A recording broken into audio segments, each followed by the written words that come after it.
And we're starting. I fucked up starting this like 4 times, but now we're actually starting it. Um, Season 30 mid-season power rankings. It's not just me. There's also Benjamin and Ellie who are here for the cast assessment. Yay! Yay! Hi. Yeah. Um, the way we typically do this is the same way we're gonna do it this time. We just go through the entire cast one by one, talk about the game they played, what they did, and then I go through the draft to say how much I'm winning by, because oh man, is it a lot this season. Uh, And then you know what? I'm beating Ellie, so like, by like 2 For now. points. And then, yeah, um, the main focus of this will be everyone remaining in the game. I have ranked them from 13 to 1, least to most likely to win. And as we go through that, I'll have the other two, like, predict who's going to be next and show thoughts as well. yeah. Um, Have you thought of, uh, thought about the list too much, or are we going to do, like, a vibes-based thing? it's gonna be a vibes-based thing. I haven't had time to think too much into it, and Yeah, that's fair. I'm kind of zoned out on what the dynamics on either tribe was because it was just a lot of, uh, I don't like using the term arcane ass, Oh, it was arcane ass. but but I feel like even in arcane there was still a little bit more. Was arcane like pre-merge like an onion? Yeah, I think so. Okay, yeah. I see it much like for context of arcane ass. I see it much like season 50. If listener, you've seen season 50 and you know how the votes were kind of just it was just essentially like this this whole merged crew or just any single tribe is just a group of people, and when they would go to tribal they would just peel the onion back to whatever that layer was, would then be thrown out and snuffed, and then they would peel and peel and peel, and it's not too much of a dynamic moves being played. It's just typically the majority pick this person to be booted, the minority is like maybe a few people and they disagree, but they can't do anything. They don't have power, so it's anticlimactic. It's Big Um, Bethel. yeah, Yeah. Quick question that yeah. does yeah. Quick question that doesn't matter at all. Who's your favorite ninja? Ah, I think as a kid I really fucked with Kai because Me he was too, literally the main man. character. Um, but as I've grown up, I gotta say I'm a feminist. The Nia. Nia's probably my. I'm thinking Kai 1, Lloyd 2, Nia 3. Uh, I don't really know after that because these I three keep think. getting lobotomized. These two, Zane and Jade, keep getting Uh, lobotomized. And Cole. those two would be my fave. So Skull. yeah, what the fuck is he doing? He ain't doing nothing now. Anyway, I think uh, we should actually start now. yeah. So Mr. Australian, talk about the Australian. Uh, this was this was expected in an unfortunateness Fuck! of It says he's that from like. Konoha. Fuck! Oh, you grabbed the wrong one. Fuck! Damn it! Yeah. Before cast reveal, this graphic was an error that was then rectified to have Konoha say Duloc because it was a very Duloc moment. To have our Duloc rep out at 30th, which was just simply Mini just was not able to integrate into the tribe immediately from the jump Yeah, because he he was was busy. Australian and busy. Yeah, Well, I think the Australian part's unrelated, but it's he's kind just of busy. He's a busy bee. it's kind of what we saw happen with Sachi in Legends, where he just like wasn't there at the beginning, and he tried to make a big push at the end, which, like Sachi, Mini had some success with. I know he had Jack vote with him. The two of them voted Waddles, and there were others who considered trying to keep him, but it's that fucking onion strategy. Well, he was picked as the rotten part that could easily be peeled off. And speaking of onions, I think Shrek himself had a very good quote about onions. Olgas have layers. Just like no, I can't do it. Olgas, It's Scotty. ogres, Olgas. They have onions. They have layers. I don't know. I was gonna say something and then I completely forgot. I have Does something to say, but it's does not about Minnie or about anything that. does, does Waddles know that Jack voted him? Yes. Does okay. Okay, we got that cleared. Can I complain about the Um, Lego Ninjago movie real quick? I fucking hate the I need movie. to watch no, It's because I need so to watch bad. that still. It's I need so to watch it. none of the characters. They took maybe one trait from each character and then made an entirely new character out of them, but worse in every Yeah, way. yeah.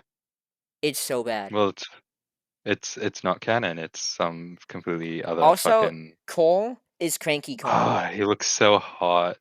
What? Oh yeah, because it's Fred Armisen.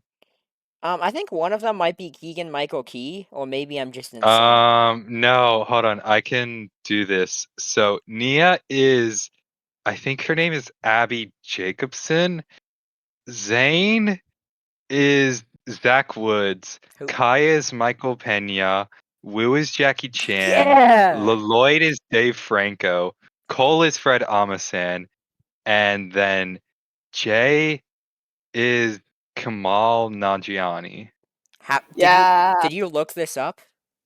No, and How, Misako is Olivia Munn. whoa, whoa, whoa, And whoa, whoa, whoa, whoa, whoa, Garmadon whoa, is whoa, whoa, Justin whoa! Go back. No, Thoreau. no, no. Misako's not in this. That's Coco.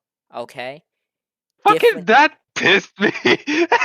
There is no Misako in this. Completely Here's different the thing. character. I love Coco's design. That she looks nothing like Misako. Yeah, I know, but it is Misako. It's not Misako.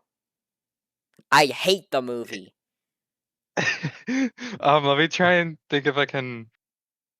I don't think I can remember anyone else who's in the voice cast. Because those are all like the big wigs, and then anyone else is like a fun little cameo voice. They would be, um, or just some I don't know. Moving on. So we're going to Exile Island to talk about TDE Fan. Which, speaking of Exile Island, we brought that back for the merge, but that doesn't really matter to discuss right now. So, TD played Season 8, which was like, God, I want to say early 2018? Not, sorry, fuck, no, 2020. We were not even around in 2018. Oh Yeah, yeah, because fire tokens. yeah.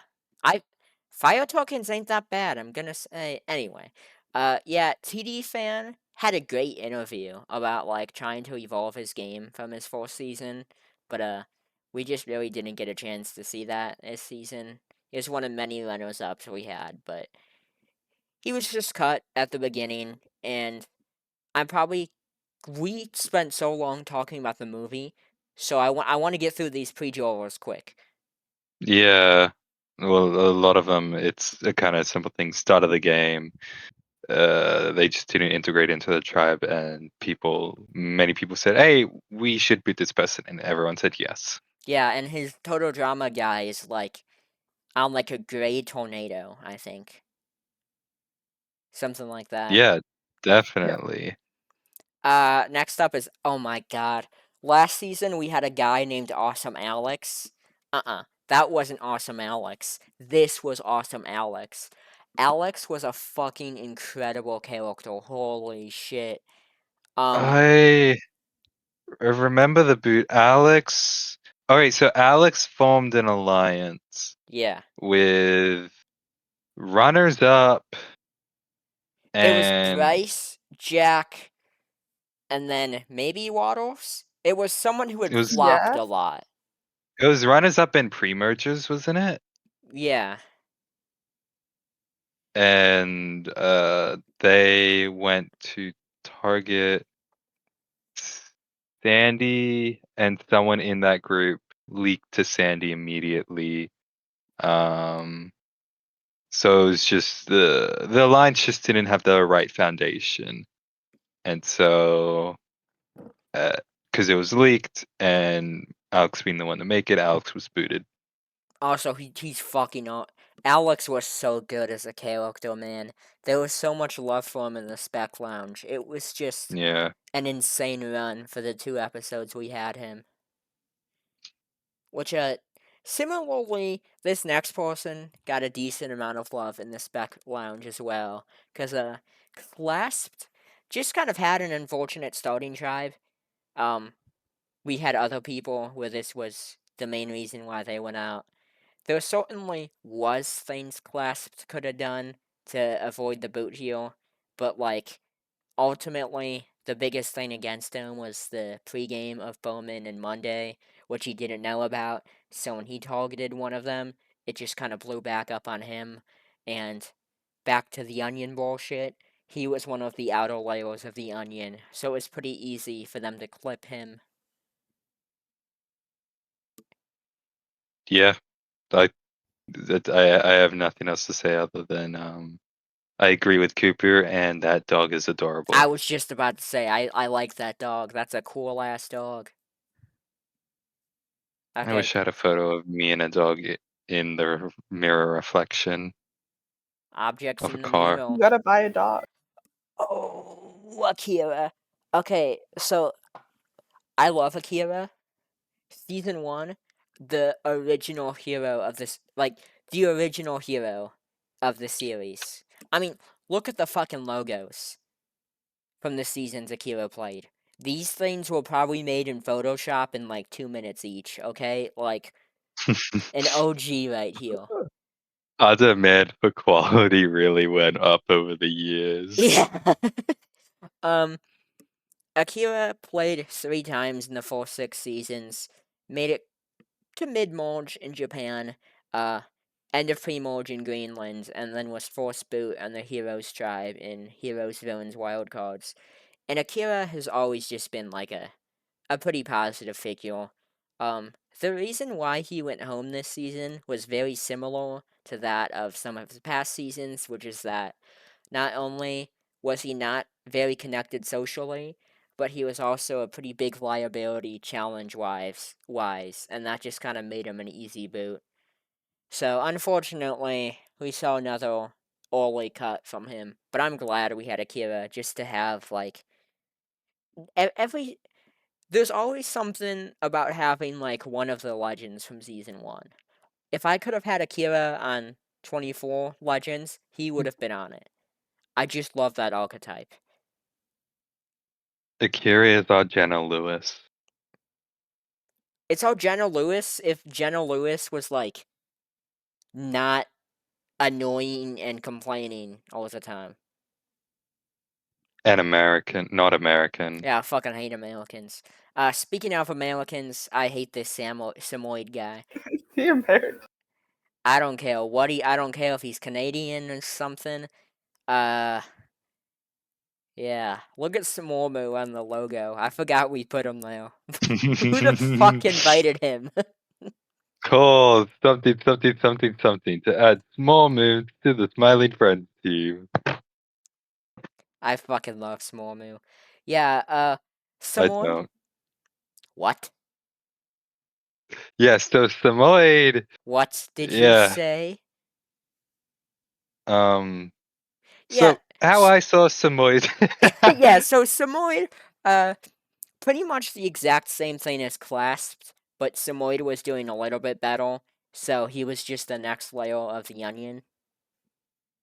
Oh, I remember Clasp's the one now. Was Bowman believed it was him and Clasp on the bottom. So he So just went Bowman just insane made to shit make up about sure. Clasped.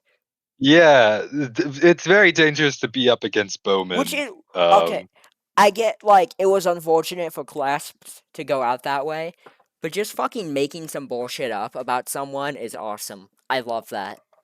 Yeah, and then Samoyed, how I thought was essentially Samoyed was good with people. There were people in the tribe that did gel with Samoyed, but it was just like the Monday Bowman duo again threw out Samoyed and it gained a little bit of traction and nobody decided to contest it and just said, okay, goodbye, ally. Like Yeah, they didn't stand their ground for their allies. he didn't have too much of like a strategic foothold in the tribe. It's very similar to what happened in Smiling Fens. But with that season, he was able to win comps and just bloom as the game went on. Here, he never really got that chance. Which is kind One of. He was comps like the Coco tribe. Fuck you. he was talking yesterday about how he thinks that he kind of had a similar like pre-merge to what I had in Soul Society, where he wasn't like able to get the game talks in early enough on the early tribes, but he would have been okay had he actually swapped, but just didn't make that I because they agree. kept losing all their comps. I agree. If if Samoyed was on Misako, I think he would probably still be in the game. Ugh. Yeah. Yeah, and that's kind of a common trend for a lot of these people. So much of why this season had like 30 people was because I wanted to bring there's so many people I want back. And now like half the people eliminated, I already want them back again. So we're just fucked. 30 30. 36 for 36. Which We'll bring back 4 for 40. Yeah. Um Uh, yeah, no, we got to cry about this one. Ah, Kilza. I don't know. Like, speaking from a gameplay stance, I think how some of so this was Swap Tribe, Yep. and Koza was in a 5-2-1 Yep. majority, and the person in the one was Shinx, but Shinx was Sensei, so Shinx was off the tribe, and CT, who was from Shinx's tribe, and knew Bryce, who was from the two, which Waddles was also from, came onto the tribe, and uh, Bryce had an idol, CT being old friend of Bryce Tudor being from the same season. They work together, the idol out kills 6-2. Um I yeah, I just think it was just kind of a fumble, not even just a fumble for specifically Kilza, but a few other people in that five that just didn't really broach out and open their tribe's gameplay up to the possibility Oh, yeah. of There was like definitely bonding with the issues bottom.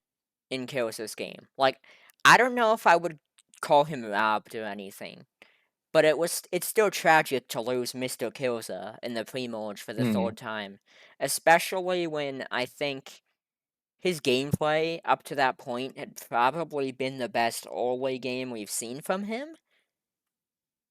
Yeah, it was good gameplay, but it was bad gameplay if one of the people on the bottom have an idol. But it was I good mean, gameplay if they didn't. I don't even know if I'd say that, because I think always you should at least be in like a better baseline with the people on the outside, just with But swaps and what if stuff. like you just unintentionally end up in a feud with them? So they're obviously going to target you, and you're going to target Then them, but you have the numbers. But then if they get an idol, you're obviously fucked. And it's not really. just be Oh, friends, yeah, just be friends. just be friends. Which Why can't we be friends, Cooper? yeah, I hate you, man. Uh, I guess. Wow, I love this Killza guy. I miss kills. You know, Ellie, what are your thoughts on kills? yeah, that was so sad. I can't remember where I was, but I was like, oh, I have to. I was at the airport. No, I was on the airplane, and I was like, oh, I should turn on my Wi-Fi to check how the vote went. And I went through all that effort of getting airplane Wi-Fi. It was free to find out that Kills was voted out. you fell to your fucking knees in the middle of the I was like, airplane. this is the worst moving home present. I wanted Kilza making the merge, third time redemption. So he's getting a 4th chance and he's gonna get fucking 20th. No. 4 for No. 40. 20th person merge. Yeah. Next up we have Dalt, which we talked about this during the cast assessment.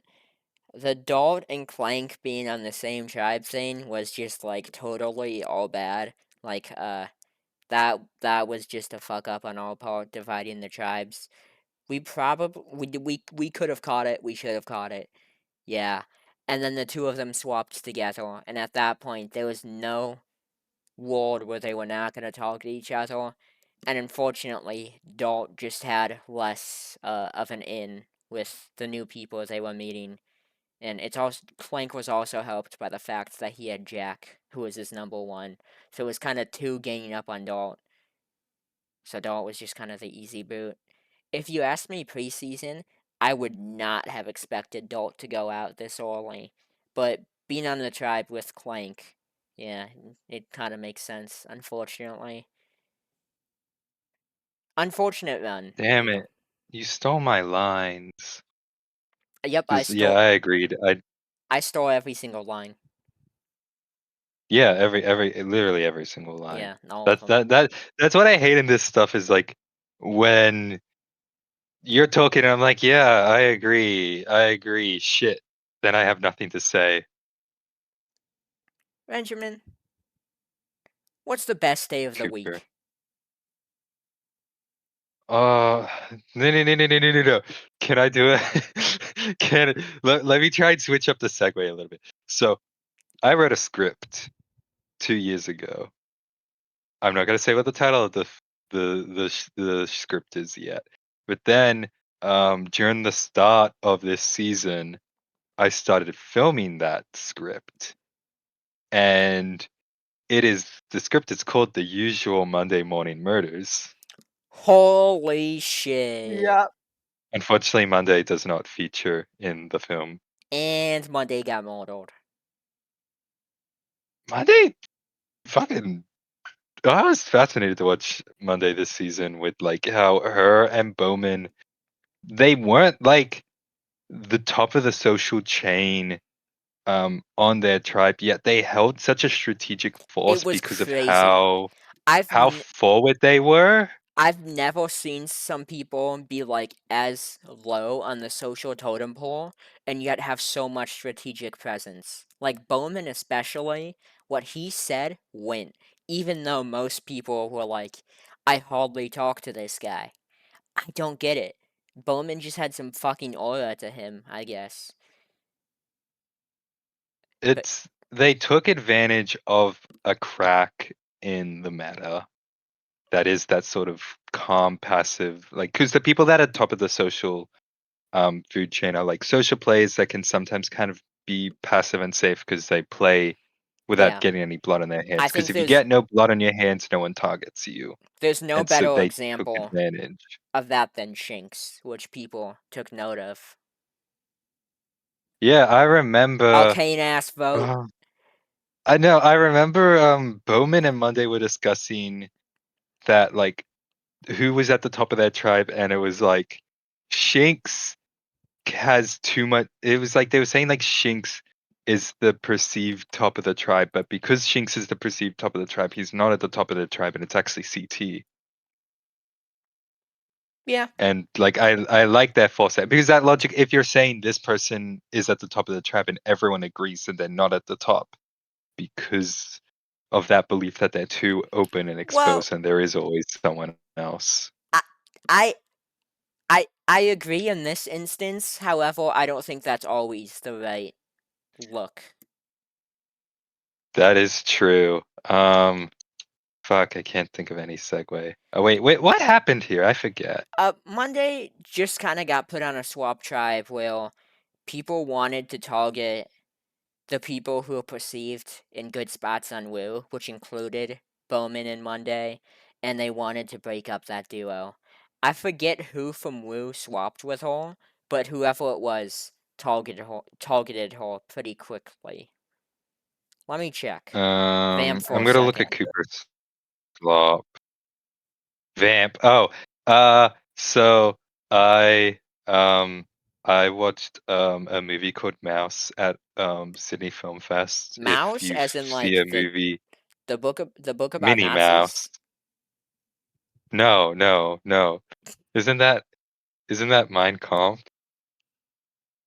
I don't think that's how you That spell it. no, that's the mouse version of it. It Okay. But the is. Anyways, actual it's Minecraft called is really good. Mouse, like Minnie Mouse. Um, it is a great movie if you, for some random chance, see that it is showing in a cinema later in this year. Go watch it. It's lovely. Aman Vellani from Ms. Marvel is in it. Um, Let me think. There's this My Spy movie with Dave Bautista. There's a little girl in that movie that's his co-star, Chloe Coleman. She's in it. Um, the the s- the cyborg pirate from Treasure Planet is in the film. That was an insane thing to see afterwards. Uh, can I finish? Am I done vamping, Cooper? Yeah, I think you've been done vamp. I've been ready for a minute. You cut me Yeah, I off. vamped the I cat just let you up go, man. before you started the vamping. You were feeling yourself there. Uh, Um, no. so Monday got put on a tribe. I believe it was Cole. Yeah, it was the Cole tribe.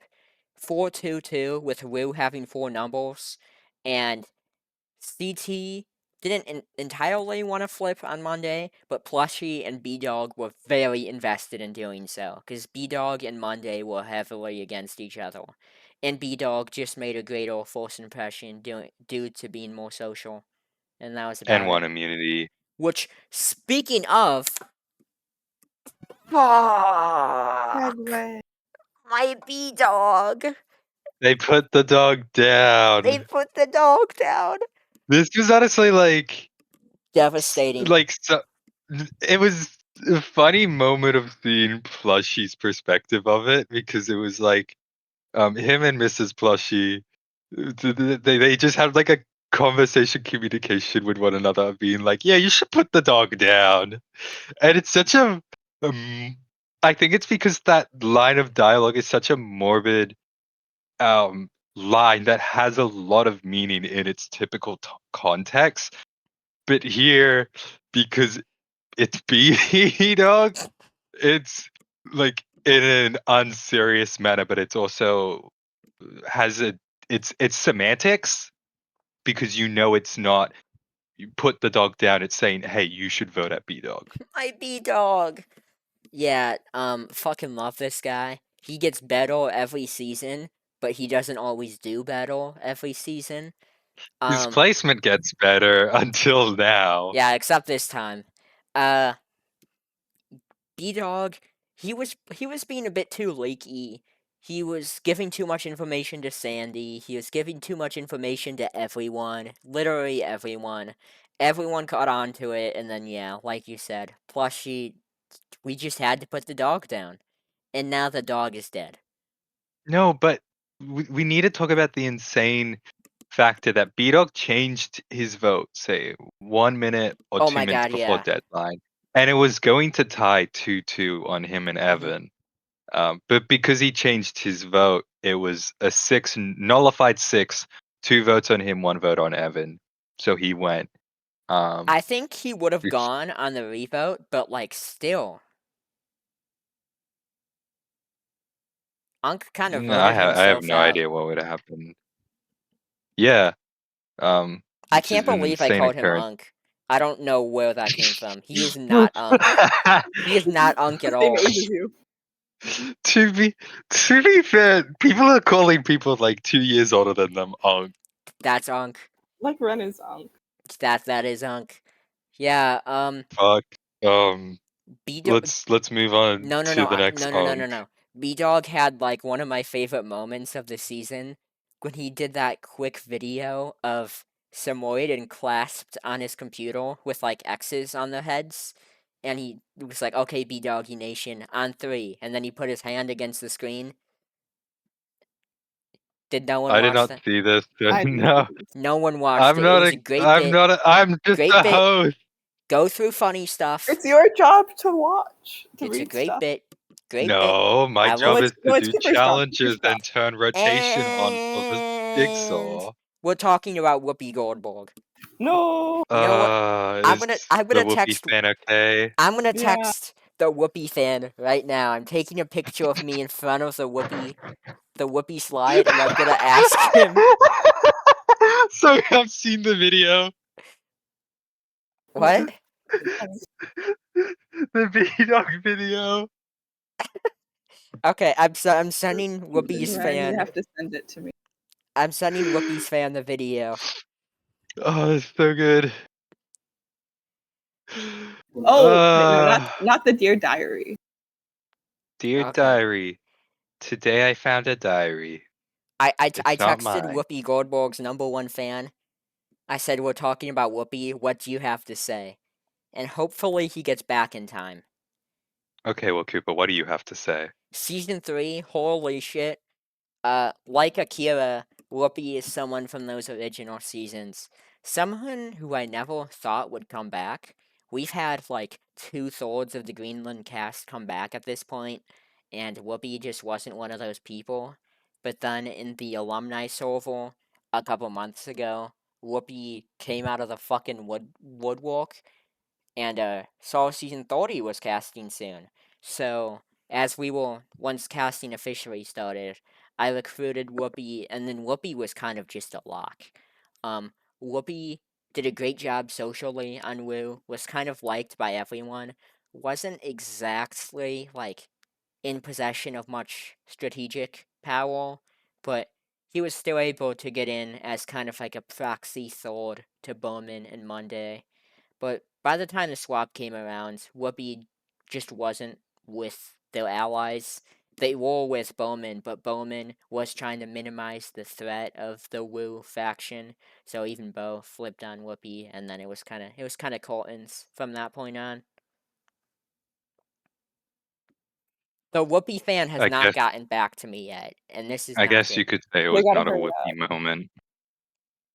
Dude, I'm gonna call him. Do you think if I call him, fuck, I can't call him because then it would kick me out of the Discord call that we are in.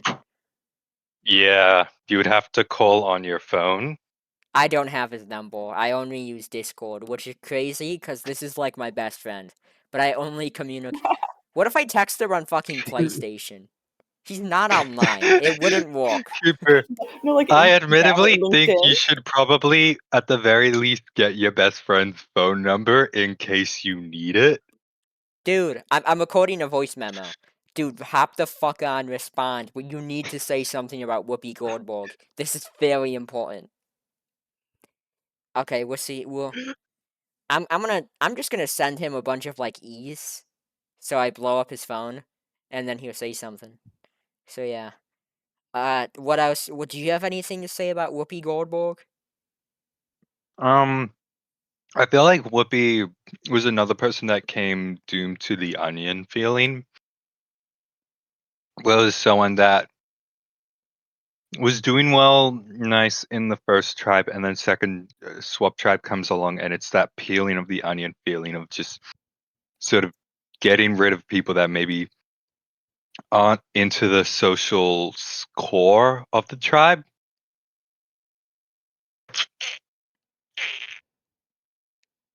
Did you did y'all hear me drink that? Yeah, I did hear you drink that. Okay. What is it? Ellie, no. What are your thoughts on Whoopi? Yeah, what do you think of Whoopi Uh, Goldberg? I thought it was very unfortunate for a Whoopi Goldberg fan that Whoopi Goldberg went out 20th. I Those were think my thoughts. I think Waddles was a big fan of Whoopi Goldberg and the color I think purple. so as well. Okay, He kept like listing me his favorite people, and I kind of lost track. I don't think he even met Whoopi Goldberg. Oh, he definitely mentioned, but maybe it was just the name.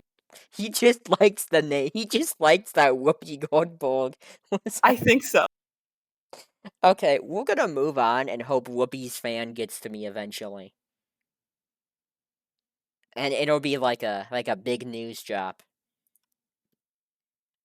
So the final boot of the swap was Evan, who. Oh god, Oh, this picture was What the fuck? Why is Evan's picture so blurry compared to the others? You see, because this Because very slideshow's convenient. fucking cooked. What is going on?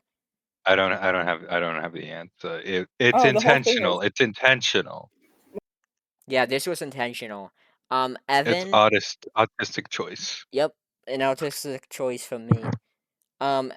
Evan was on the same tribe that had Cole and Monday at this swap, and at this point, Misako, not Coco, since they had won so many comps, Misako was just a big threat that people wanted to take shots at.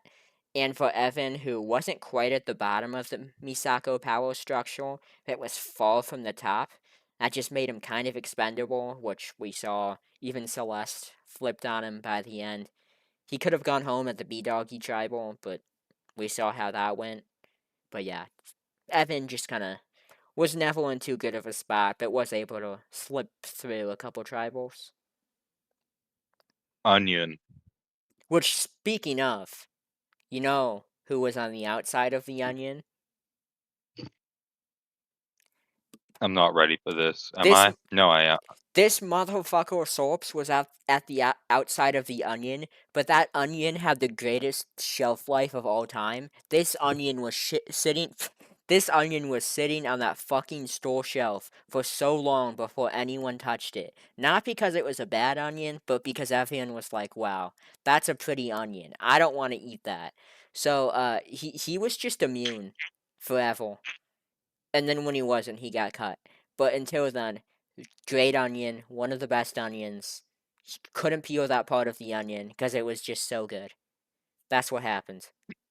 Yeah, that was fun to see in the interesting manner of Serp was someone that was still at the bottom, and the winning immunity really helped go through what he won. Individual immunity at the triple, which really helped, and then didn't go at the single tribal, and then they lost at the double, and that was his first tribal. And because he wasn't able to socially integrate himself with the tribe, in all that time, he was eventually booted. God damn. What? Flail did good on the puzzle of death. Yeah. Oh, Who from Like Legends like is really still in the good. Like game? now I feel like I can't do it. Jonah God, you're fucking and smart. CT. God, you're fucking smart. Oh, yeah. Okay, we're moving Um, on to 17th, who, likewise, like these last two people, was another person who was in that Misako tribe, but towards the bottom. Worse spot than Evan, but better spot than Sorps. Uh, Ice had gotten a bank of vote a few rounds ago, which he had played, um, but he never actually used the extra vote itself. And yeah, Ice was kind of always just. He was always towards the bottom, but he was able to slip through until he wasn't. And I'm so then, sad. yeah, another OG. Like, none of the OGs made it to the merge, which we're about to see with the next person. Oh, but like I think Ice was who I thought he was gonna be. He was then obviously the social kingpin of the tribe, but he had his good reads and his blunt view of the game that was rather well. It was just that travesty of, I suppose, like being able to do that gripped grounded foundation. I would sort of see a similar vein to Bowman in how like Bowman isn't necessarily like the social god, but he's able to make moves and decisions that keep him grounded and important in the game. And that was just the thing that wasn't fully there for Isis. He just wasn't able to be pivotal enough to have the people stick to his defense. And so he got onioned. Yep, he got onions. You know who else got onions? Another member of Misako. And Tierra tried really hard to preserve that perfect part of the onion that I talked about. But no one else thought that onion was as perfect as Tierra did. But Tierra saw the beauty in that perfect onion. And Unfortunately, that just kind of got Tierra cut. Tierra was already not in the greatest spot socially, so after kind of ostracizing himself by working so hard to try and protect Sorps, just made him an even easier boot, which led to our final player from the first era being taken out of the game. Not a single Era 1 player made it to the top half of the cast, which is a big shame. We live in an orc society. We sure do. I loved seeing Tierra keep pulling through. It's similar vein of like you could see that Tierra was like fighting for another day and wasn't the top dog, but had like this rootable underdog. It wasn't like on the bottom fighting for their life vibe, but it was that thing of like they weren't top dog, wasn't near death and constantly avoiding it, but just fighting through the punches that they could have been facing. I don't know how to word it any I better, but it was admirable. And you were a very big supporter of Tierra. That was like as a character, I think Tierra is probably the most improved of anyone coming into this season. Tierra was great this season. I loved having Tierra. I'm so glad we cast him. But unfortunately just wasn't able to get over that last hurdle to get into the merge. Which speaking of not getting over that last hurdle, uh, man, he was like a day away from hitting the record. you know. Ellie, what are your thoughts on Shinx? Yeah, Ellie, That talk was about Shinx. that This is was on so. you. Oh, okay. I think if I were him, I'd be so furious. Like I feel like I couldn't vote someone out who is like about to get a record. But the next one.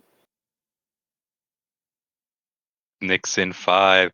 I had this conversation. It was really funny. It's on my phone, so I can't get it. But it was because I said Nixon 5 in a group chat, and I think one of the people in the chat was a Spurs in 7 supporter. I don't know what any of And this shit means. basically, It's like do a we best do, of do you do you 7. know what was going on with the basketball? No, not really. Okay, I'm not gonna so lie, I it thought the was Knicks were a baseball team. no, that's the No, it's not the Dodgers. right season. Wait, no, is that the New York Dodgers? No, LA Yankees. Dodgers, New York I Yankees, bet I Yeah, could yeah, shout to yeah, my yeah. mom and she Toronto would Blue know. Jays. Okay, so Cooper, basically, it's like imagine a final two at Tribal Council, Okay, and it's okay. a jury of 7, Yeah, and okay. they play 7 games to win each juror's vote. Okay. So it's like a But Borneo obviously, situation. yeah, but if you win like the first 4 games, then you have 4 jurors' votes. You don't need to play the rest. Yeah, okay. Yeah, okay. Yeah, okay. And so Nixon 5 was a reference to the Knicks are going to win Did they? 4 of the 5 games, and Spurs was going to win one of them. So it would go to the 5th game, and that would be the last one. And yeah, New York exploded with celebration as the Knicks won in 5. Yeah, And Riot. I saw iShow Speeder was sitting next to Zoran Mamdani.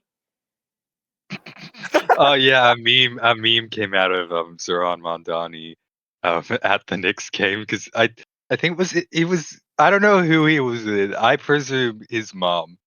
But she like she asks him a question, and then he has like it's one of those things where like he seems to be very serious responding back or something. So people have like a stupid a 2-punch joke of like one asking one question, the other responding, and it's so I don't know. We live in a meme society. And also, It's all I'm memes. sorry.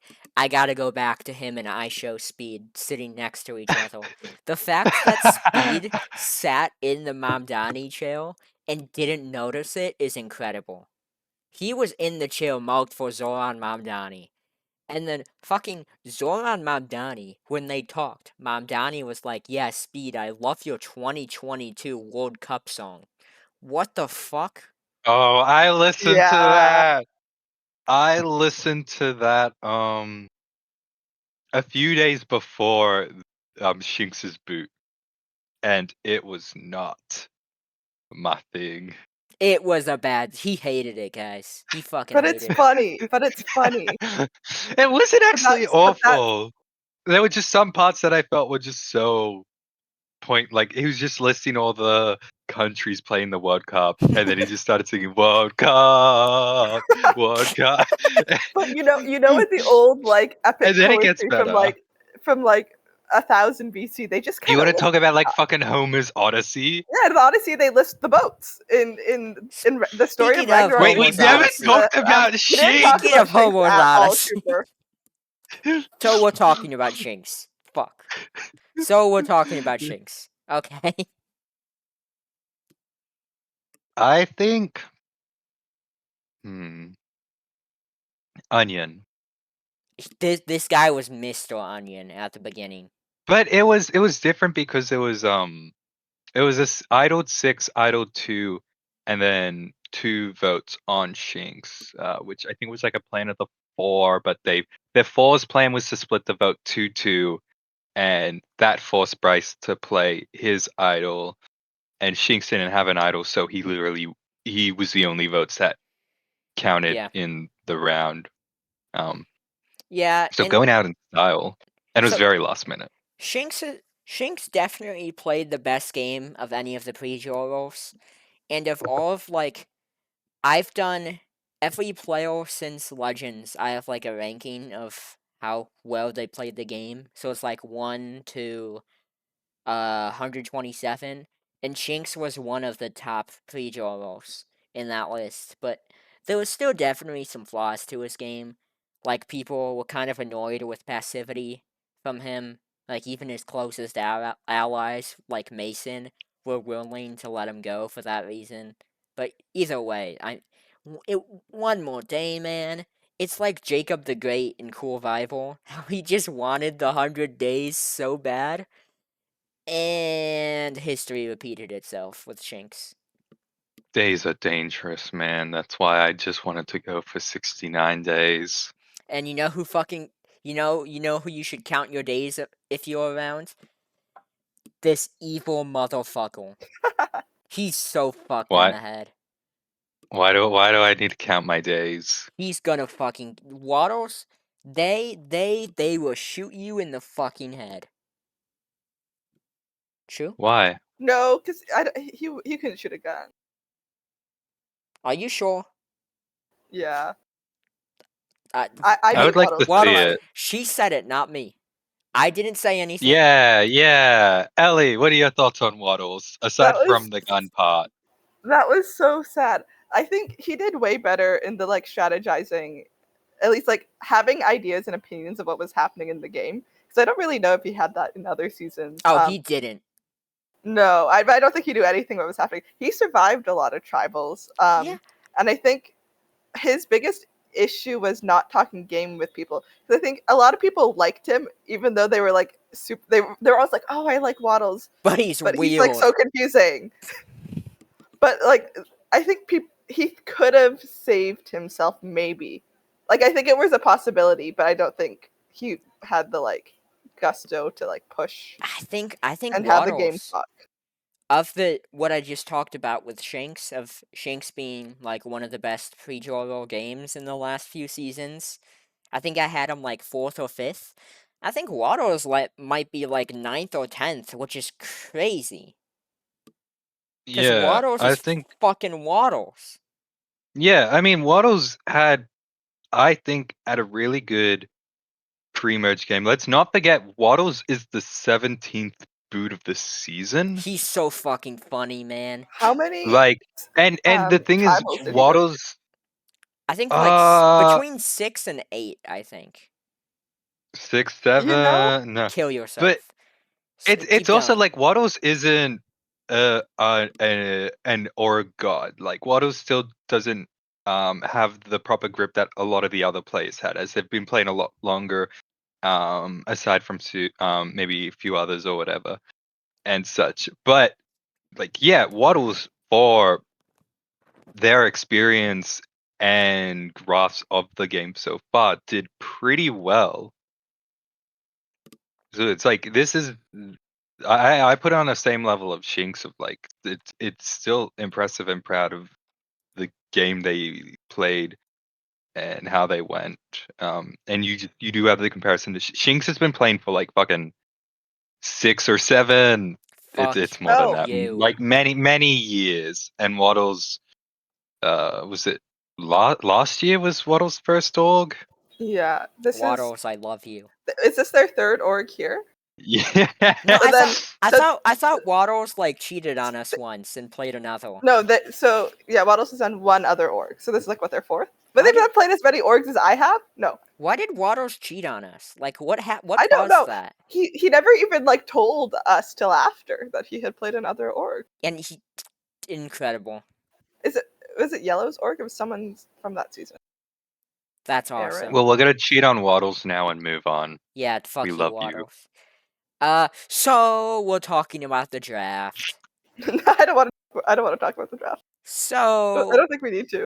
with 72 points, I'm beating Ellie. 7 No. out of 10 people left. I'm What do you winning mean no? by a lot. I'm winning by a lot. The other two, my is less than half of theirs. I've already won. There's no way I can lose. Yeah. I won. Let's officially I won. let's officially not congratulate Cooper for the fact that he has won the draft, and we are Okay, you just just going had to too many stay people silent. as idols. No. Ellie, we're just gonna stay silent until we move on to the next side to Okay. show our congratulations to Cooper. Yeah, okay. So I agree. I've got Mason, Bryce, Jack, Bowman, CT, Sandy, and Clank all left. Well, Ellie only has Jonah, Dahlia, and Celeste. Ew. And then Ren, even worse, has Plushy, Jade, and Flail. Pathetic. Except I think that's a better rotation than Ellie, to be honest. So, yeah, Ren, you're gonna keep that second place. Anyway, now that we're moving on, we're starting the actual ranking now, like 45 minutes in. And basically, like I said earlier, it's just going to be going through everyone 13 to 1, least to most likely to win. The charts on the screen right now, I always explain them. These were my rankings for some past seasons. So if you look at Zero Escape, I had Xavier as the least likely out of 9 people to win. He got 9th, so I have a point system. No points for that. I had Cat as 8th, and Cat got 4th in the season, so that's +4. And I just add the points even when it says minus. Yeah. Less points the better. Can I say 2 things? No. Yes. First off, shout out to Olivia Rodrigo's new album. I'm listening to some songs right now, and I'm like, oh yeah, this is a bomb. Anyways, I would also like to say congratulations on breaking your curse. From the past 2 seasons prior to 27, where you would continuously predict The fucking someone at 8th number or 9th 1. placer. It happens. You would predict they would get booted in the next 6 days from you putting them at number 1. It was hilarious. It happened season 24. It happened season 25. It happened season 26. Yeah, and then you broke that, and you got Mason, who came 2nd place. He and should have then won. Aaron came 5th. Yeah. Good math. Was it math or memory? It was memory, actually. Fuck you. I think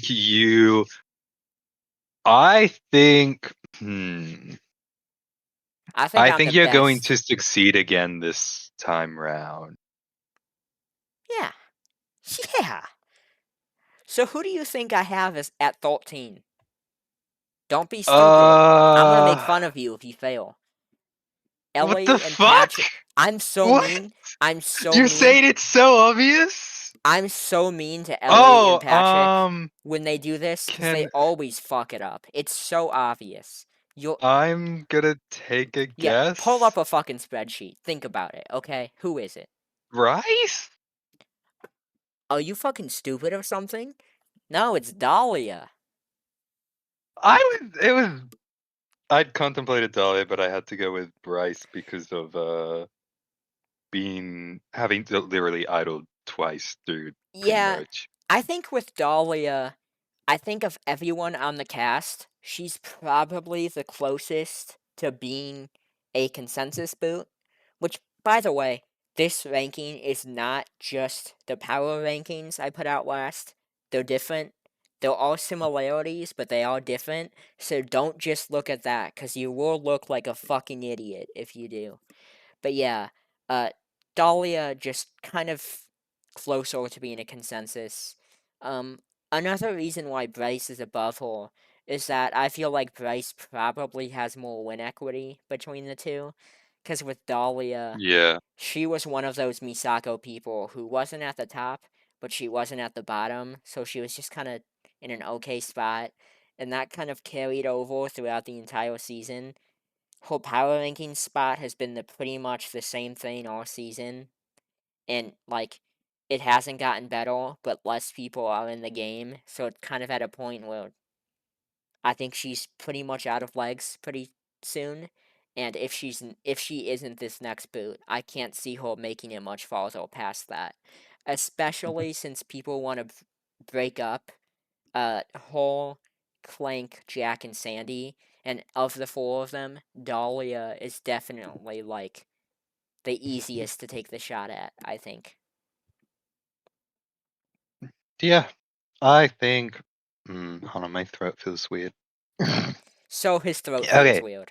so I think it's a good assessment, and it's interesting because the mid ranking things, there's a few things that bounce because it's kind of like a boot list, but it's also like a win equity logic, and it's also judging of where they currently stand in the game in sense of power, but also how they are when they would reach the end. And yeah, if it was Bryce versus Dolly at the end, um, judging like we can only judge by that pre-merge game, but You sound pretty confident that you think Bryce is next. no. Okay, actually, maybe. I think you're trying to fuck with me now. Um, I Ask don't know Ellie. how Ask Bryce. Ellie. I do not fuck with her Hi. and Patrick when we do this. I don't Yeah, bait that's true. people into guessing the wrong people. I've never ever done No, you that. just mock us. Yeah, I do that. Oh yeah, wait. Thinking about it, yeah. Ooh, I'm gonna take a guess then and say Flair. So 12th is Bryce. You Yeah. fucker! He said it was gonna be Bryce. Yeah, so Bryce is in a similar boat of being one of the other people closer to being a consensus. He's also seen as a big target because he's had 2 idol plays, and also most people are kind of figuring out at this point that he might have the other side of the legacy half, because now Bowman has the other half. So people may want to take the shot at Bryce just to get that thing circulating again. It would probably go to CT, which wouldn't be terrible for Bowman because there's a chance that they would merge it. But yeah, I think Bryce is just. Even if he makes it to the end, I think a lot of people would still beat him despite the story he has. I think Bryce just hasn't had much social or strategic control throughout the season. Bryce played like an incredible runner up game in Mementos. Probably should have gotten player of the season, but we gave it to Sachi. But yeah, Bryce just hasn't had the same amount of power this season. And also, it might be because Bryce drank the potion that ages you 6 years and 2.5. It, here's my one thought though. Is I think if a boot was going to shake up the game, like if people were gonna target someone and people would change their mind and go, you know what, let's make a move. I kind of think targeting Bryce could lead to that. Perhaps. So, and if that happens, it could give Bryce the momentum to stay alive as the game shifts. Due to that fact that, like, with making a move, I think the game officially changes its dynamic and different. Because right now my belief is like we're kind of heading towards an onion vibe again. Season And it's an onion. 50, see, season 50 vibe. It's just going to be kind of peeling out the people in the bottom progressively. and Yeah. like not too many moves made that are massive and major. But I think like this is 30. You gotta dig deep. But even then, just like have fun, fuck around. You see the advantages. We got a few advantages sort of slowly been sitting there biding their I time. got a notification. I hope it's from Whoopi Goldberg's biggest fan. Oh no, It's it's me. I DM'd you something. no, it's someone I played my last orgs with. Okay, I'm not gonna say That the message I just got, but it's a fucking crazy one. I wait. Yeah. I know your last org. Yeah, no, I just got a crazy message, and I should not share it with anyone. So we're gonna move Okay, on. Oh, I'm gonna We're guess gonna who move it on. was. I'm gonna guess it's. I'm gonna get. Was it Cooper Fuzzvivor? Yeah, it was. Okay. It Flair is next. No. Cooper's I'm gonna reading. say CT. I don't think so. I think CT's more Oh later wait, yeah, no, that down doesn't make sense. the line. Yeah, I think she's got a good sort of foothold. She has like it's a weird thing, but she has a good foothold in the game. But I also think she has like the foothold to be sniped, where Yeah. it's kind of like if there was someone to be taken out in a move, in a blindside kind of thing, it would be CT. Meep. But other than that, she would be doing fine, which makes me believe that she needs to be the one to make the move. Okay, so who are Where's we the line? locking in as our 11th? Flair, Maybe Flip. So we're both idiots. Wait, go back. Did anyone see that? Clank. I saw that. I saw that. Yeah. Okay, so Clank is 11th. Clank could have been blindsided had Kai gone to this last tribal council, which we saw didn't Ah, happen, but it was possible. And I think if people want to break up the group of Sandy, Clank, Jack, and Dahlia, while Dahlia is the safest, Clank is probably the next safest shot to take, but while also still scrambling the game up. Because taking out Clank really fractures that group. And Clank is someone who already I worry about his spot socially. He does have Bowman, who he can get in with, which is huge for him, but even Bowman is someone who's a big threat, so people might even consider taking out Clank to weaken Bowman. I don't know. I think he's okay for this first round or two, but after that, I think Clank is going to be someone who will have a target. And even beyond that, I think Clank is someone who struggles with win equity quite majorly. I have no thoughts. Because I don't think I've been keeping an eye too much on Clank's game because he's just seemed to be relatively going well, going fine. I didn't know anything about the bottom. And now I'm gonna repeat what I've been saying on CT of like I can see then if they wouldn't go for Dolly, it would maybe be to make a move they break up that 4 by going for then say Clank. But then that doesn't really make sense for a move aspect because he was going to per se be blindsided on that previous tribe, which doesn't really that sort of feels like an onion feeling then, like you're just naturally peeling back someone on the bottom. But then you're also saying that Clank has but the merge dynamic is different. But Ellie, what are your thoughts? I think this surprises me because I don't read very much, but I remember seeing Clank pop up in like alliance chats as talking, so I thought he might be better positioned than that. But maybe with the actual merge, the fragmentation of all the people, I don't know. Bros, I'm talking. I think my conversation with this person has ended. And yeah. So we're But moving Clank is on. in so many alliance chats. I wish Cooper would DM me. Yeah, sorry, man. Hey, I hate you. Okay, so guys, who's next? Who do you think, Ellie? Well, we saw. We did? So I think it's Cooper Fuzzvivor who's next. Yeah. Well, I don't remember Oh, seeing I thought it who's was. 10th, but I'm gonna guess Flair. I might also guess Flair, just like a random. I think Ellie's a copycat. It's Dahlia. I mean, it's Bryce. Oh my god. That's so good. So it's Flail. Yeah, I thought this might be a semi-controversial pick, honestly, to have Flail this low, because Flail is pretty decently well insulated. She's liked by everyone. Like, no one has an issue with her. But she's not exactly, like, the top trusted ally of many people. And I think an issue with Flail is that I just don't see her having much, like, strategic influence at this point. Like, she's great socially, but I don't think she is really in a spot where she can make moves. And I also think that she's not seen as super vital to a lot of people's games. So I could totally see her just being clipped at some point. Maybe she could make it to the end game, but even if she does, I don't know how much farther she would make it. She just seems like kind of a social threat who will get clipped along the way.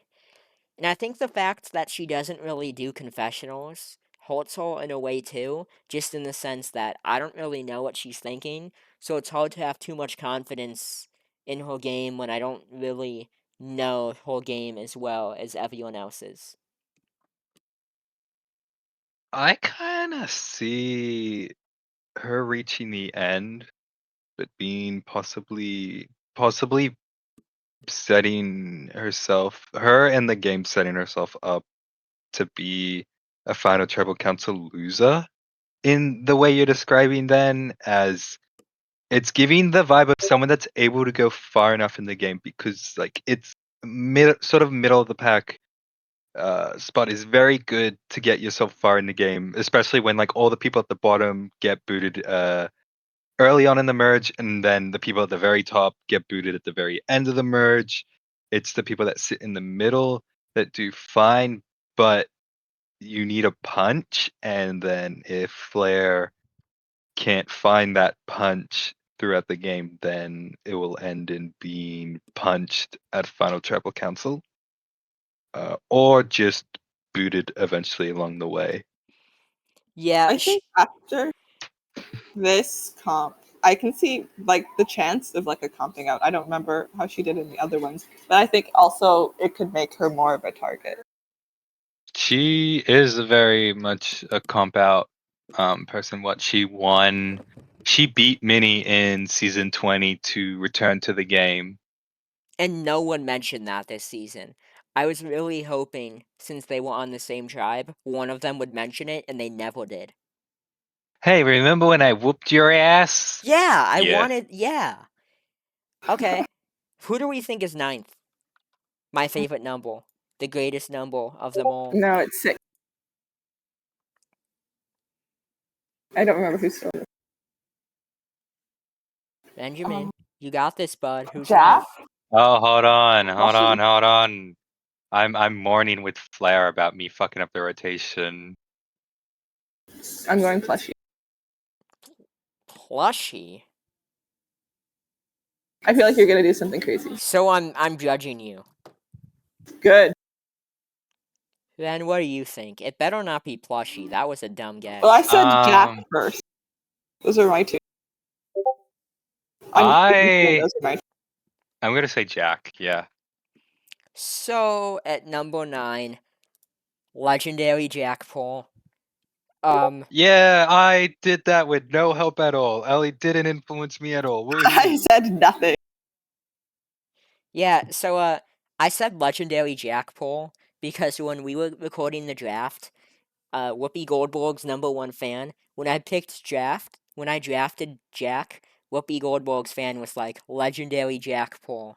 So now we just talk about people like the fucking Fortnite loot, and it's like, yeah, we pulled a legendary Jack. So yeah, I pulled kidney stones. fuck! The Yeah, Stones of Torment. the Stones of Torment are fucking back. Except they're not, thank God. Yeah, They're not. Jack, I've talked about Jack's allies a bunch already. Clank and Dahlia. Not quite Sandy yet, though. But with Jack, that group, people are gonna want to break it up. And I think Jack has played a game that just feels very unserious.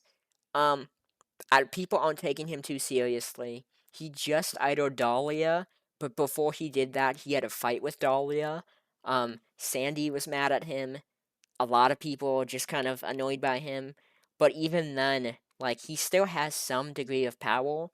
And I think something that's doing a lot of heavy lifting is the fact that he and Mason are friends. And through that, I think Mason is going to do everything he can to keep Jack in the game. And I think there's a pretty damn good chance that, like we saw in Zero Escape, where Mason kind of threw the game for Danny at the end, I could see Jack doing the same thing for Mason by the end. So, while I think Jack's odds of winning the game are very low, I did put him a little higher just due to the fact that I think he is a pretty likely pick to make it to the end. Either he's getting like 10th or he's like a third placer with 0 votes. That's where I'm at with Jack. Yeah, Jack and Mason have probably high-fived each other in like the last 10 hours. Yeah, no, Who high they. five? I wonder how many beers deep they are in right now. Oh yes, people drink alcohol. I forget that Yeah, sometimes. and we're playing fucking beer Yeah. kart earlier today. Oh, yeah, yeah. So, with that context, they have interacted in person. That's the level of like they're friends. I agree with your takes. I think Jack would kind of be like a power goat in where he's socially Yeah, like he's got the power and he makes the moves and actions, but then he's socially rubbing people the wrong way where people will not be able to respect they can like respect the move but maybe won't respect their approach or just to give the flowers because like say you were fighting with Dahlia and then idol Dahlia and even then Dahlia I wouldn't I don't think Dahlia is grateful, not in a manner of I think this maybe idling Dahlia wasn't the best move because you were idling an ally who would you had rubbed the wrong way and probably would eventually be fine with turning on you in the long run. Possibly who knows? I've lost the focus where I'm going, but I think from how you've described it and kind of what I've seen myself, he would be a power goat. He also misplayed an idol like one of his first steps he had a dream. into like the public sphere in the game is misplaying an idol, and I think he redeemed himself a little afterwards. But it was that action where with Dahlia, fighting Dahlia prior. It's kind of a bittersweet moment where I think Jack, yeah, he will make the moves, but he'll also do something at the same time that will then undercut the effectiveness of the move to where I will again conclude with the fact that it sounds like Jack can lead himself into being a power goat, making the good moves and stuff, but it's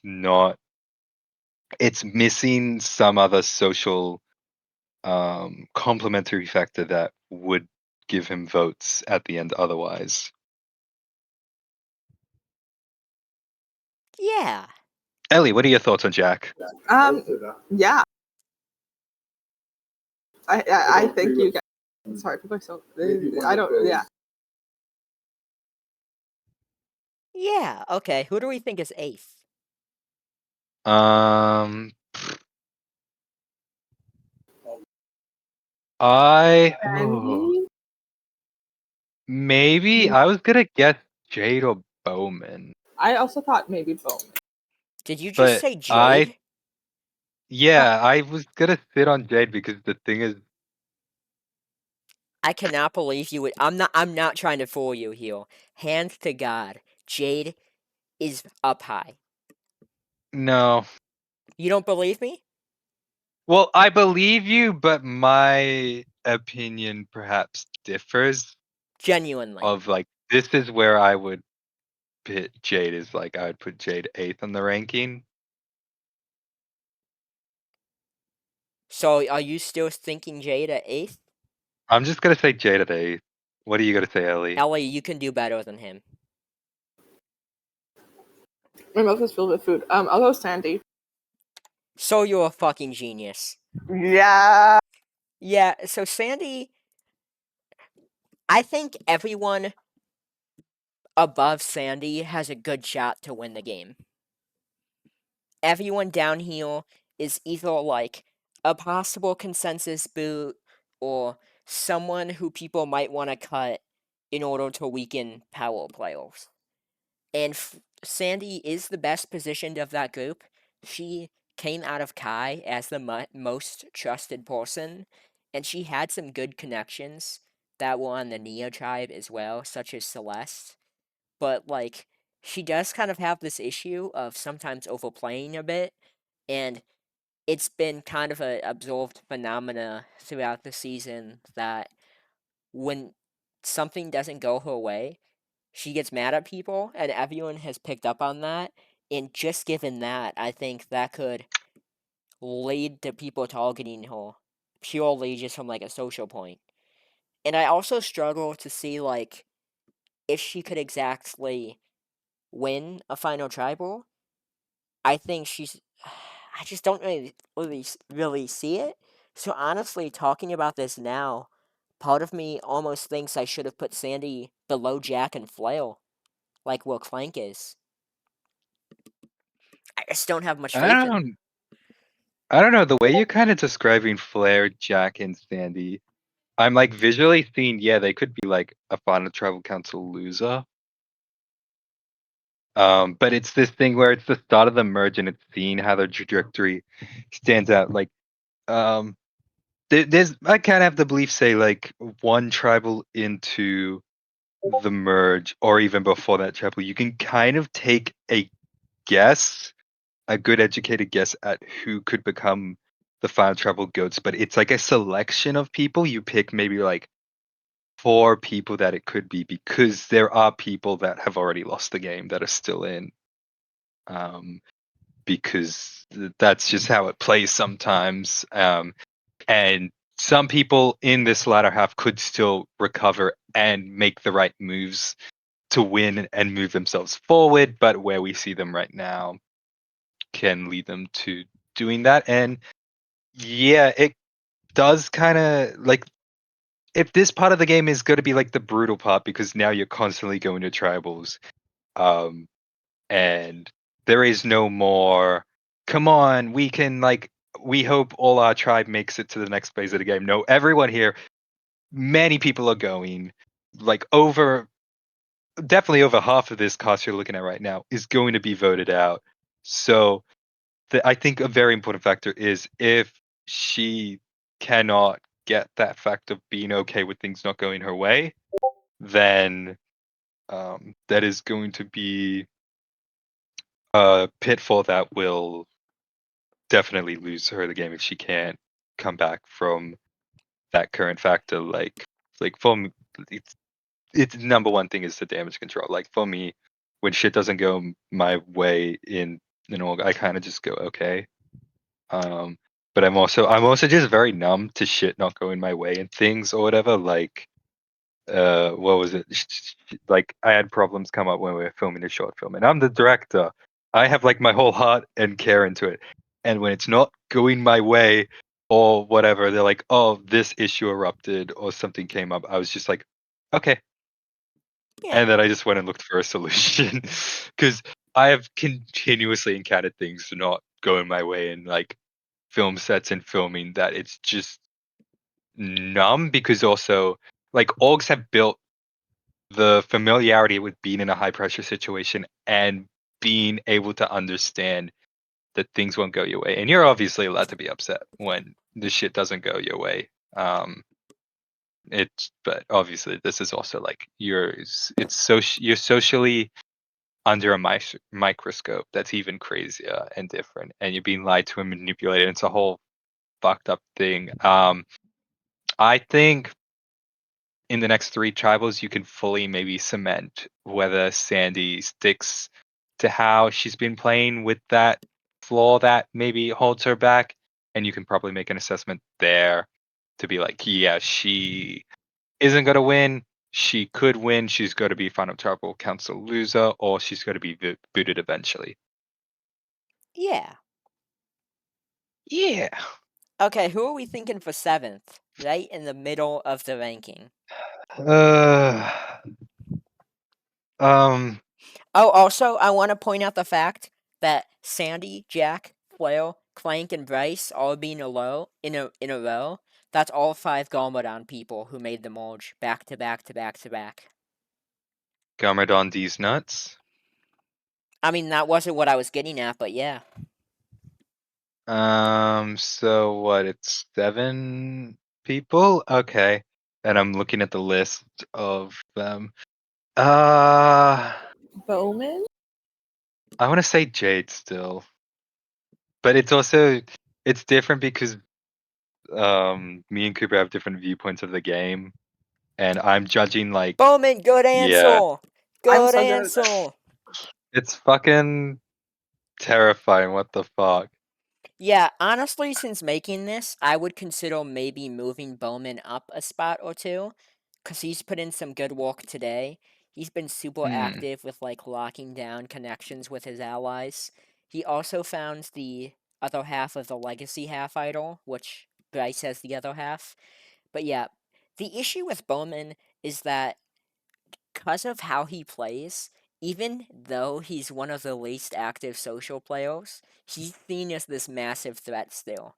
Partially because of how controlling his game can be, and also because he's a known comp beast. So both of those in junction, I think is going to make him a prime target for a lot of people. But at the same time, he is kind of the perfect shield for someone like Jade, and in that sense, I think the two of them, optimally, they should both be working together very close. But I kind of just struggle to see anyone letting Bowman go all the way. Even if he has the capacity to comp out, he's surely gonna lose eventually. And contrast that with Jade, who I think, while Jade is someone who a lot of people might not want to take all the way to the end, at least with Jade, there's a much better chance she can actually make it deep.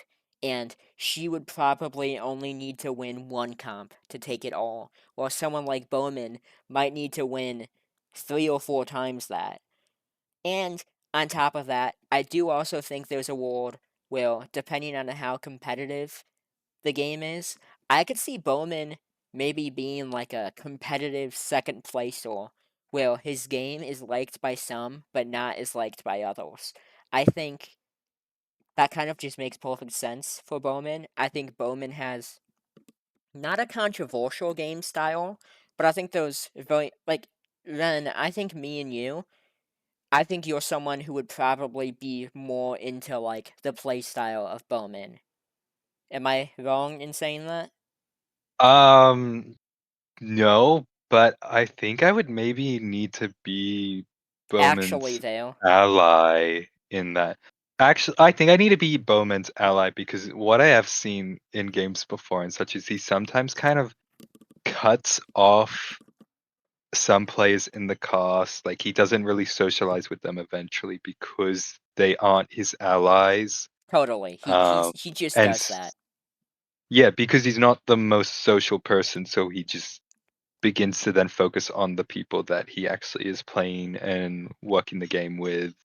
So it's not open minded. And so that's leads to some people in turning off, possibly supporting him winning. But the other aspect is he's able to like really get in with the allies that he is allied with where they would fight for him. So that's one thing he would need a balance along the fact with reaching the end, which I do think is possible. I think he can make the moves and win the immunity challenges to get him to the end. He would maybe need to begin taking out other people that are currently good at comps. Like Flail or Is CT. yeah, you need to start doing that so you can start to ensure a comp run. But like in comparison to Jade, I kind of think having spectated both of them and seeing their comparability, I think it's more likely that Bowman wins 4 immunities and Jade wins 1. So like that's one thing why I think he would be higher, and I also think he's able to build up a threat level better that would lead. And I think while his road would be hard to get to the end, he would be able to build a threat level and be able to do the things he needs to survive the threat level to hit the end, which is why, like, in comparison to saying Jade and Bowman, I was saying that I think Jade would be here, just because again we have different perspectives in the game, Yeah. and It's if we're evidenced. taking It's evidenced in like when we look at the Legends power ranking. I had Poco and Jenny at like second and third yeah, I kind of see Jade as a Poco bit and like, Jenny. yeah, I think more Jenny, Yeah, I agree. um, because I think Parker has I think there's a bit more comparability in Parker where he could win the final immunity and such, but Jenny and Jade have that similarity of being like social, really social, and really strong the entire game, and keeping away from the danger of being stuck in strategic pitfalls. But then when it comes to that final end game phase, they just get taken out because that's the nature of the game and that's the pattern and that's how it goes. I Um, I think part of yeah, it for me also is that I'm much more willing to put someone like Jade high up because I see no yeah. way Jade doesn't make the end game. So in that sense, Jade is a safe prediction to be at the top, while Bowman is a bit more turbulent. So thus the middle makes sense. My thing is though is I think if Bowman was to reach the end, like how I see it right now, we need to see how the few more rounds play. But I would say right now, if Bowman reached the end, he could win. If Jade reached the end, I don't think she could win. Um, just because I object. I think in this merge she needs to pack a punch with the moves and decisions she makes. Um, and I haven't been like properly fucking observing, so I can't be sure to tell how she's been operating. But I just need to see that punch occur if I do spectate this merge for it to happen. And I'm happy to be proven wrong. Yeah, Because I don't know everything and we don't know what's gonna happen. I I'm mean, just taking I think I guesses. know everything. Yeah. I mean, Every yeah, you do know everything. Yeah, everything. Which I guess we're kind of at a really good point for the segue into the next person. So, before you Why? guess, Because is it Jade? do you want me to mention who's left? Who is left is Celeste, CT, Jonah, Mason, Plushy, Jade. Yeah, Yeah. okay, cool. I kind of feel like it could be like here's my nominees predictions. Is it could be Celeste, Jonah, or Jade. I Um, think it's CT or Jonah, but I think they'll go CT. Dude, I think then you're getting fucking mogged. Like, Ellie is getting so many of them right, and you're getting them all wrong. it. Listen, in my defense, you and Ellie have more of a similar survivor mindset than I do. Okay, well, No, guess no, see, no, So, but I'm guessing. I'm not guessing what I'm guessing what I think Cooper thinks. yeah, I'm not. do battle. So remember, Cooper, when you said that you would make fun of me for being wrong? Yeah, you're doing great. Ren, on the other hand, this guy, Sheesh. I Call hate me that the guy. fool. Yeah, so Hey, we've we've talked about CT a lot off and on throughout this. Like when we posited that CT was on the top of Wu rather than Shinx because CT was a bit more covert with it, while Shinx was like more obviously on the top. Um, CT has one of the same flaws as Shinx, which is that I think CT's a bit too passive at points, which will rub some people the wrong way. But I think as the game goes on, that perception will naturally fade as CT will need to like play more aggressively, which is something she herself has acknowledged. The issue with CT is that I think she's kind of an in between of like Jade and Bowman in the sense that I don't think CT has as much power or win equity as Jade, and is also but is like kind of close, and is also like not as good at comps or like strategy as Bowman, but kind of close. She's kind of like that perfect in between like the positives some people have. But the big issue with her is that I think she's just such a big threat as the only winner left in the cast, the only winner to make Merge, the only winner to make it to the top 24. CT has been someone who people have been threatened by for a while, and I don't see any world where that's going to change. I think people are going to keep targeting CT, and I don't think. I mean, there's only one person who's going to win every comp, and I think Bowman is more likely to win those.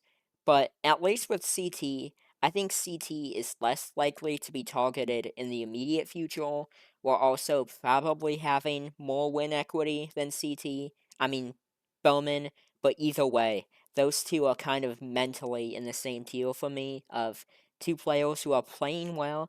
They have good games, good stories, but they still have that issue of being big threats, and big threats who they kind of occupy the same spot. And while they're both here, that's a threat to both of them.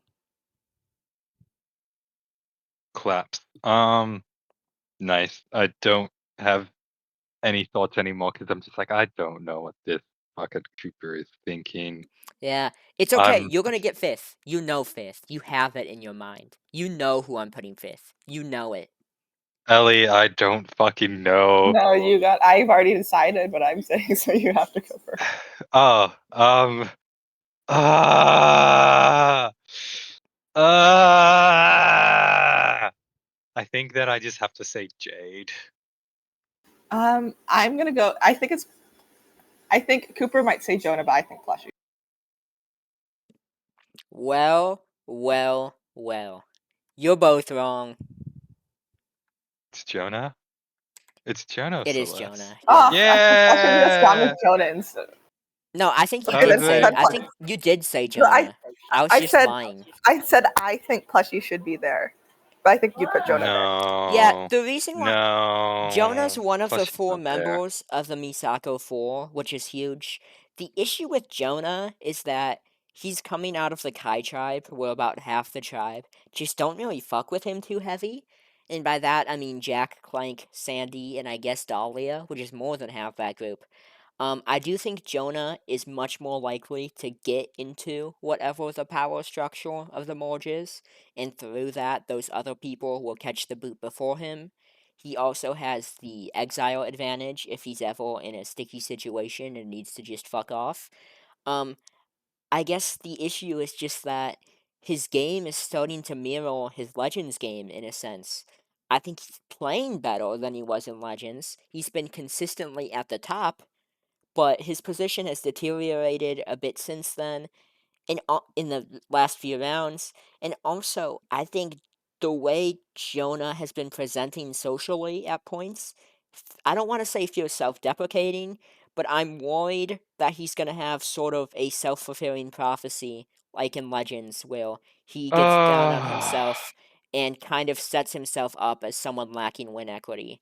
And in that sense, I could see him putting himself in that spot, especially when you look at who his closest allies are, because all of his closest allies are above him on this ranking. Interest. Yeah, you said the self-deprecating, and I'm like, oh no, do not repeat Legends. I don't think he would repeat Legends. I think he would actually I boot it.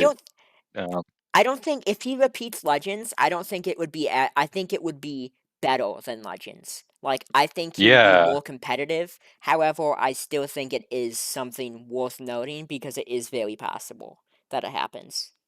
yeah. I think it was like in Legends, the seeds for his Final Tribal Council loser sort of feat that he was falling into kind of was the seeds were like more prevalent and clear around this period of time in the game, but I don't see it here. Like I just don't see that occurring. I honestly just see it more so like clear in my mind. I kind of think, what is it? It's he's giving like Spencer Bledsoe 0% chance of winning the game, which is a brutal thing to say. And again, we don't know what's going to actually unfold later in this merge. They haven't even voted as a tribe yet, so you don't know what the tribe is like. But something about it, I'm not seeing the it factor that makes it certain that he could win. But if he can start punching the punches and doing moves, Punching the then punches, kicking the kicks, spinning the spin, jumping the jump, kicking back the doing the back. weekend whip. Yeah, doing all that shit. Um, I think I'm, despite the negatives I laid out, when listening Yeah. to what you've said, I think I'm higher on Jonah than you all. Because I mean, he's fit there for like a reason. Even then, it's been like he has the potential to play possibly a winning game, I think he's played a good game or so far. It's just that it's yeah, been worse these last few days, and thus is kind of a worry. I see it as he gets sniped for playing a good game. That's like what I think happens for him, He could or get he like just gets ninth to or like the end something. point of an onion. Which I guess, since we've never properly talked about it, just because it's kind of the major twist of the merge, we know he has an exile advantage. But even outside of that, there is the exile twist we had in season 2, Kenya, where for the first 4 rounds of the merge, whoever wins immunity gets to pick one player to exile. So it's really not too pertinent. Is that a fitting word? To this specific discussion, but I figured I would bring it up just because we have not at this point. But yeah, I'm ready to move on. So who do you think is at fourth? Uh, I know your ass isn't gonna pick Jade again for like the 8th time in a row. it's because I think Jade might be like third now. We're And at four. I think Celeste. Because Lucky. here's how I Go think guess. Here's how I Celeste. guess. I think it is like the order from first to fourth is Plushy, Mason, Jade, Celeste. Wait, Mason, Jade, slash Plushie, from the top down. I've noticed that So one you of you, your list perfectly mirrors my power rankings. So if you're looking at that to try and cheat, the list I is haven't mixed looked. up. I haven't looked at the who power. is it that's cheating? I'm just saying it's possible, and I also might be trying to misdirect you. But I But I think I'm can. gonna see which one of us is quote unquote not like obviously we're not cheating, But but I hope it's Jade, so. so Ren can be wrong. So Mira's power ranking. so we're What's the saying power Ellie. You said ranking? Plushie at 4, and then who did Yeah, you say was next? Was it Jade again? Oh yeah. Oh yeah, I see. So Ellie's was the mirroring one. I said Celeste is next. Okay, well, next up, one of you's right. It's Plushie. Fuck! yeah. Fuck. I think Plushie. An issue with Plushie is that he's one of the Okay, first of all, why is the seasons he's played are just B Doggy seasons, which is very funny considering what Yeah, Plushie you did. grabbed the wrong graphic again. Considering what Yeah. Plushie did to the He dog, he he played put the fucking Soul dog Society, down. Yeah. not Memento. Yeah, this was another graphic. So we're messing Error up the that. graphics. Yeah. The issue with Oh, Plushie, I know what you did. I just grabbed him straight from the cast review. Yeah. Wait, straight from the cast for this would Yeah. have been the correct one then. I don't. How'd you get the incorrect one? I don't think I. Anyway.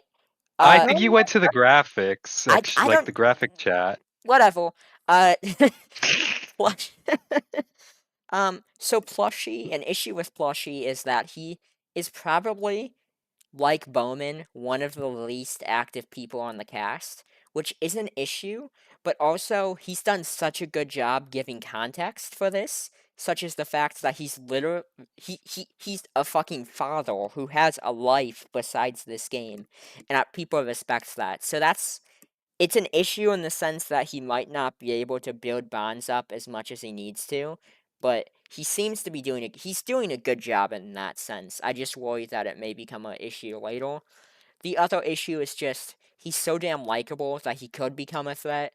And also, I just don't think he's as well integrated as the top 3 people on this ranking. He has done a phenomenal job changing his story from Soul Society, because in that season, that season was the plushie show. Sorry, Ellie. He Wow. played so aggressive. He changed his trust rankings every 10 minutes. What he wanted to do, he somehow made happen. He had 2 idols, went out with one in his pocket, used the other to snipe the biggest power player out of the game. Plushie was batshit insane. And now this season, he's done absolutely everything he can to hold that back. And this season, he's been kind of a hero, which kind of, it isn't too surprising after reading his preseason interview, but going from Soul Society plushie to Ninjago plushie, something he's talked about himself, it's a big change, and I think he's done a phenomenal job showing that to other people and thus lowering his threat level. But I don't know, I just sort of struggle to see.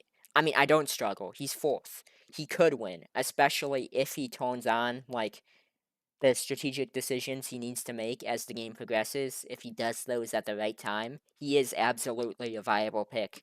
I just, for now, have him below the top 3 because I think those top 3 just have more power at this given point in the game. Okay, now I have a question for Ellie. Are you Hi. watching like the hockey finals? Yeah, And the hockey finals just finished, right? they just finished. Yes. And can I take a guess? It was some sort of weather phenomenon that Snow! won. Some sort of like Snow! big Tornado! twirly A storm. spinny little. Yeah. Cyclone! What's another word for that? Hurricane! What yeah, I was Yeah. gonna say what's my least favorite Hamilton song. Fuck! Which Wow. is good. Okay. It's what they won. Um I love Plushie. Me too. Uh I think Plushie has been very fun with his content this season. I love his Plushie pals.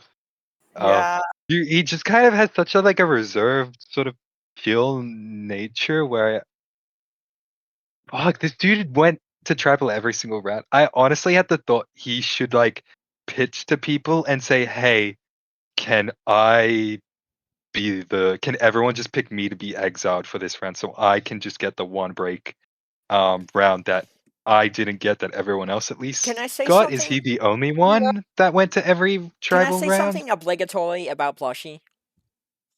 Yes, I I love the forget what guy. I obligatory love means. the guy. I think he's the best character we have right now. But I do gotta say, some of those graphics be AI, and I don't fuck with that too much. But it's okay. What?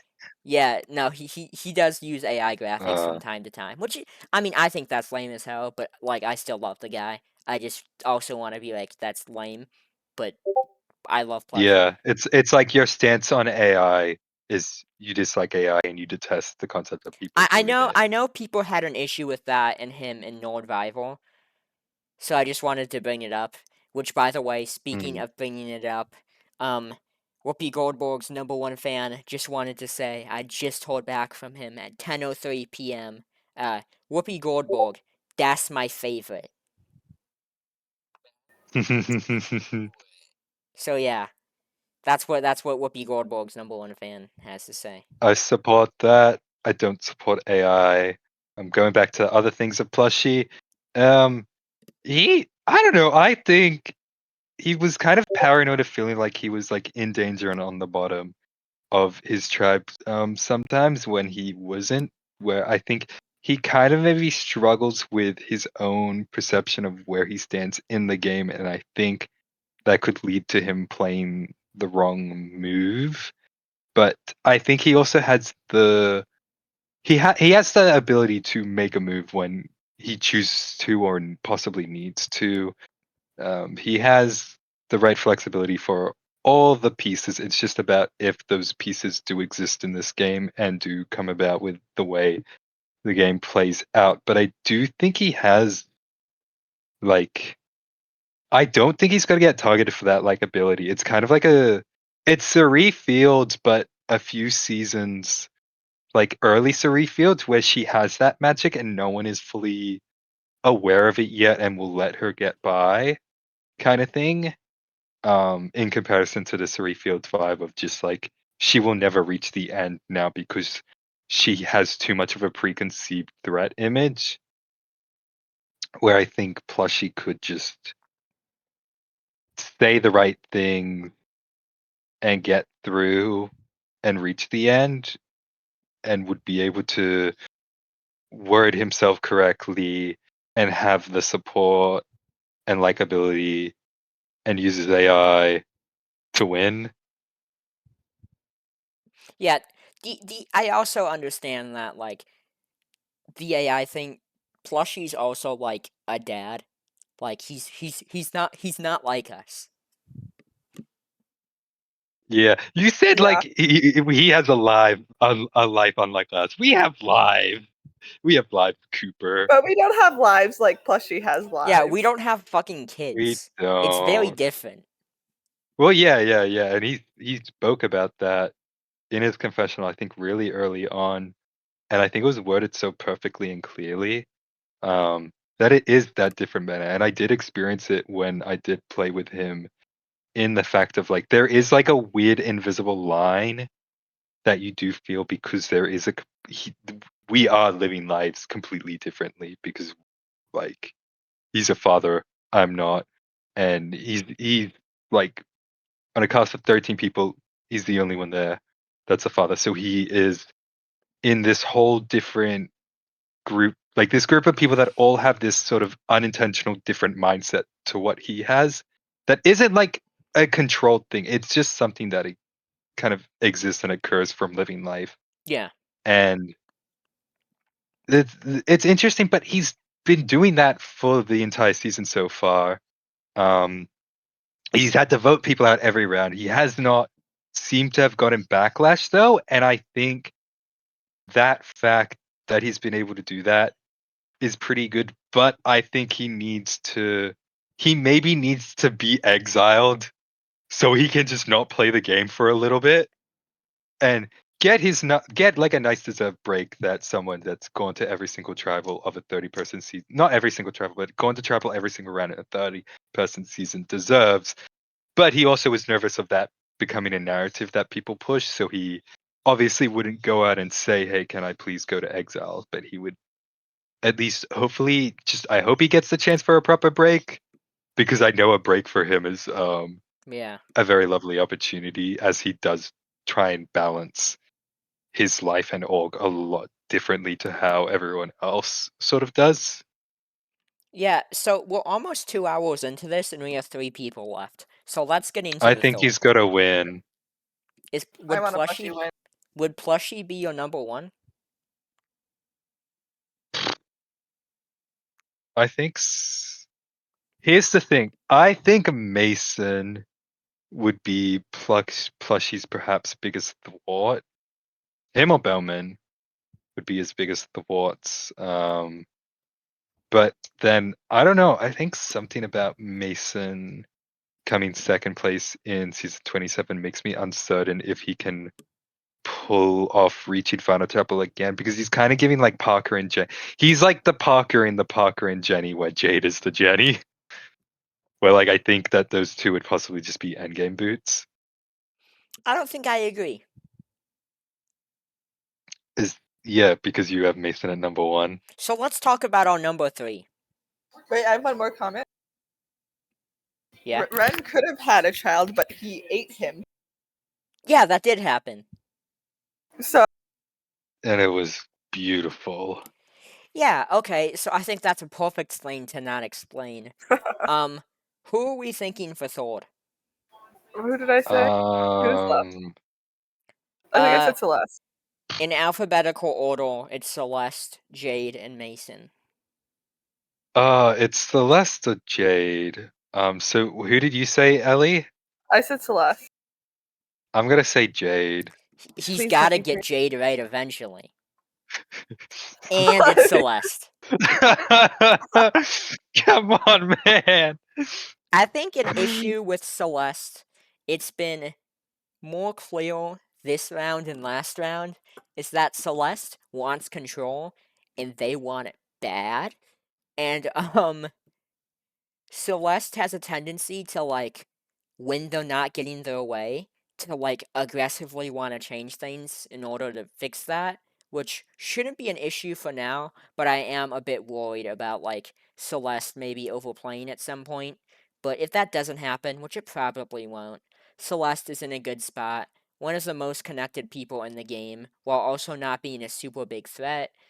They have good connections to both tribes. Maybe one of the people who is most connected to both tribes. Um, they're not in the VC alliance, but there's plenty of people who can counter said alliance, so it's not that big of a deal. And even within said alliance, there was Jade who leaks things to Celeste, so it's not too big of a deal. Celeste also has the vote steal, which they can bust out at any time to grab at that control that they so desperately want. Um, so yeah, I think Celeste is just in a good spot. One of the four Misako 4 who have been the obvious contender since the beginning of the game. Throughout the first 9 episodes of the season, there have been 7 different people I've had as edge contenders, which is not many at I all should have just looked at that. for a 30-person cast. But yeah, Oh, I feel good about Celeste. I think there are some issues with Celeste, but not enough to have me put Celeste below anyone we've talked about so far. Okay, I have a question. Would you go to a midnight screening of The Odyssey? No. Next question. well, Would you watch The Odyssey in IMAX? I don't think so. I don't fuck with You movies like that. Oh yeah, you don't fuck with movies. Ellie, would you watch The Odyssey in IMAX? yeah, I probably will. Good, good. Guys, I'm watching The Odyssey in IMAX. I got my tickets last night. That's so When cool, man. when does it come? Um, in like a month. Because I think was it this? No, I thought it was Minions that I come back for. It's Odyssey where I come back for. Yeah. Minions. I think I miss we get Minions. Minions like a week earlier than you or something. We get it on the 1st, which is Yeah, right when I we leave. get it the 25th, which is the day before I go on a weekend trip. So Wow, that's awesome. I'm gonna miss out for a few days for the chance to watch it. Oh, That's so sad. I'm not watching that fucking movie. No, what you not watching that If movie? I watch fucking, this is off topic. Hi Celeste. Um, Hi. what to say about I Celeste? hate Celeste as a Danganronpa character. I do not think Celeste is a good character. There's worse characters. There is worse characters, but I think Celeste is so horribly written, and everyone acts like she's like high fiction and like super complicated when she's not at Oh all. Her design no, is but the great hair is though. cool. She has the best design in the series. Hmm. I can see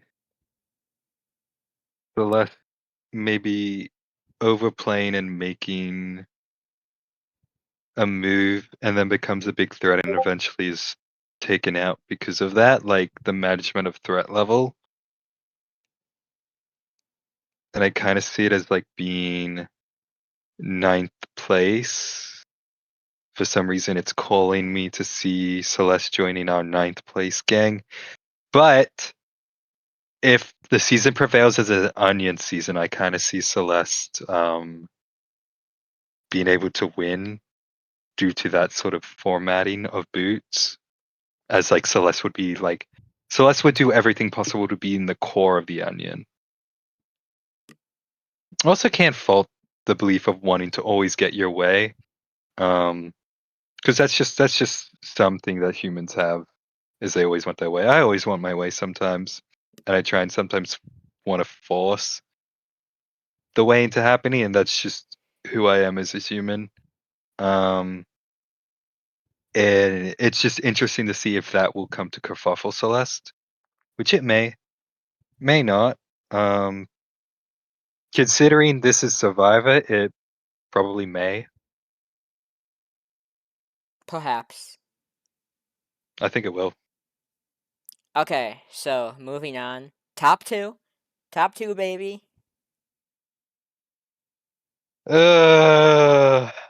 Jade. Ellie, what Yeah, do that's you also think? my guess. Okay, but if it's not Jade, Ren isn't allowed to guess Jade the next time. If it's not Jade, it has to be Mason. Yes. And it's finally Jade. I got it right. Yeah! Yeah. Yeah, so I totally get the thing with you worried that Jade is never gonna make it to the end. But also, I see basically no way in hell Jade doesn't make it to like final six minimum. And at that point, like, there are people who are willing to take her further. Like, Bowman has talked about going like to the final four with her, and I could see Bowman being cut instead of her. I just feel like if you ask me right now, and I know, Ren, you're gonna disagree with me on this. If you made me pick a player of the season right now, I think it's probably Jade. Jade has been consistently the like of everyone on the cast, Jade has probably been the most trusted person. She's done a great job getting in with absolutely everyone, both the super social people and the people who are not as social, like Bowman, which is a massive relationship for her. Her strategic game has been good. She mentioned this in confessionals recently that they want to mirror the game that Beth played in Club Penguin. And honestly, I could almost see that happening. Not like exactly, because it's different. Beth was more of an outward threat who was targeted pretty consistently, while Jade is a threat, but not like on that same level. But in regards to having like that immense social control and people willing to do so much to get you further in the game, I think Jade kind of has that. Obviously, there is the issue of, oh, she could just get fourth place, which is probably the most likely spot for her to end up, but, like, she's still basically guaranteed endgame with a lot of win equity because everyone loves her, and she's gotten her way at every single tribal, and I do not see that changing. So, I don't know, man. I don't know how you couldn't have her this high. Because I'm not paying attention. Yeah! I Here's the thing. I like because I think I look at it more in a pattern mindset. So I'm looking at previous information rather than the information right in front of me because I'm not doing the best at keeping up with this season. And I played with Jade once where I swapped onto her tribe and we were allies for the rest of the game until uh final the just before final tribal council. I forget what that one is. I lose final immunity challenge and she votes me out. But the thing was, I was sitting there knowing that she was going to win and someone else was going to win after I was voted out, and I was correct. Because I think that, and then seeing how she's played other previous games. So I think looking at the last previous Fuzz season and other prior seasons where she'd sometimes get that sort of aspect of being a very social player but unable to, when it hits the swap, she would be unable to grasp the new dynamic and just get voted out because she was just kind of a social player and wasn't able to get into the grips of the strategic in that game. Okay, So well, she's bec- made it to the Mulch. yeah. But because of those previous situations where it was that, and then I would see her being in the org we played where she was social but she didn't have the punch, so she lost at the final trial council. I'm viewing too hard in those pattern lenses that I'm not Yeah, actually seeing what I she's doing right understand now. the Yeah, inclination to read it into the patterns because that's just how it be. I also yeah. love me a good pattern, but I think Jade has I need to shown actually look at how she's playing this season I think rather Jade than has shown much more strategic capability than I have seen from her prior to this season. Yeah, and will I tap in? I can't promise that, but I will. I'm definitely like you have explained your point and opened the mind to be like, okay, uh, how I'm viewing how Jade could go is completely wrong, and I need to actually see it for myself now, um, or just shut my mouth Yeah, it's if because I'm I'm not always right. getting. Yeah, you are always right. No, I was right that Jade was second. You were also. Oh, yeah, okay, man. um, I would love I to see almost got Jade win. fucking rage baited though. Uh, I have one of my favorite rage bait things is seeing this guy. These two guys glaze up this fight scene from a movie, the eighth Star Wars movie, and the third guy in the conversation immediately starts guns blazing, raging out, talking about how shit that scene was. And it's just the whole most.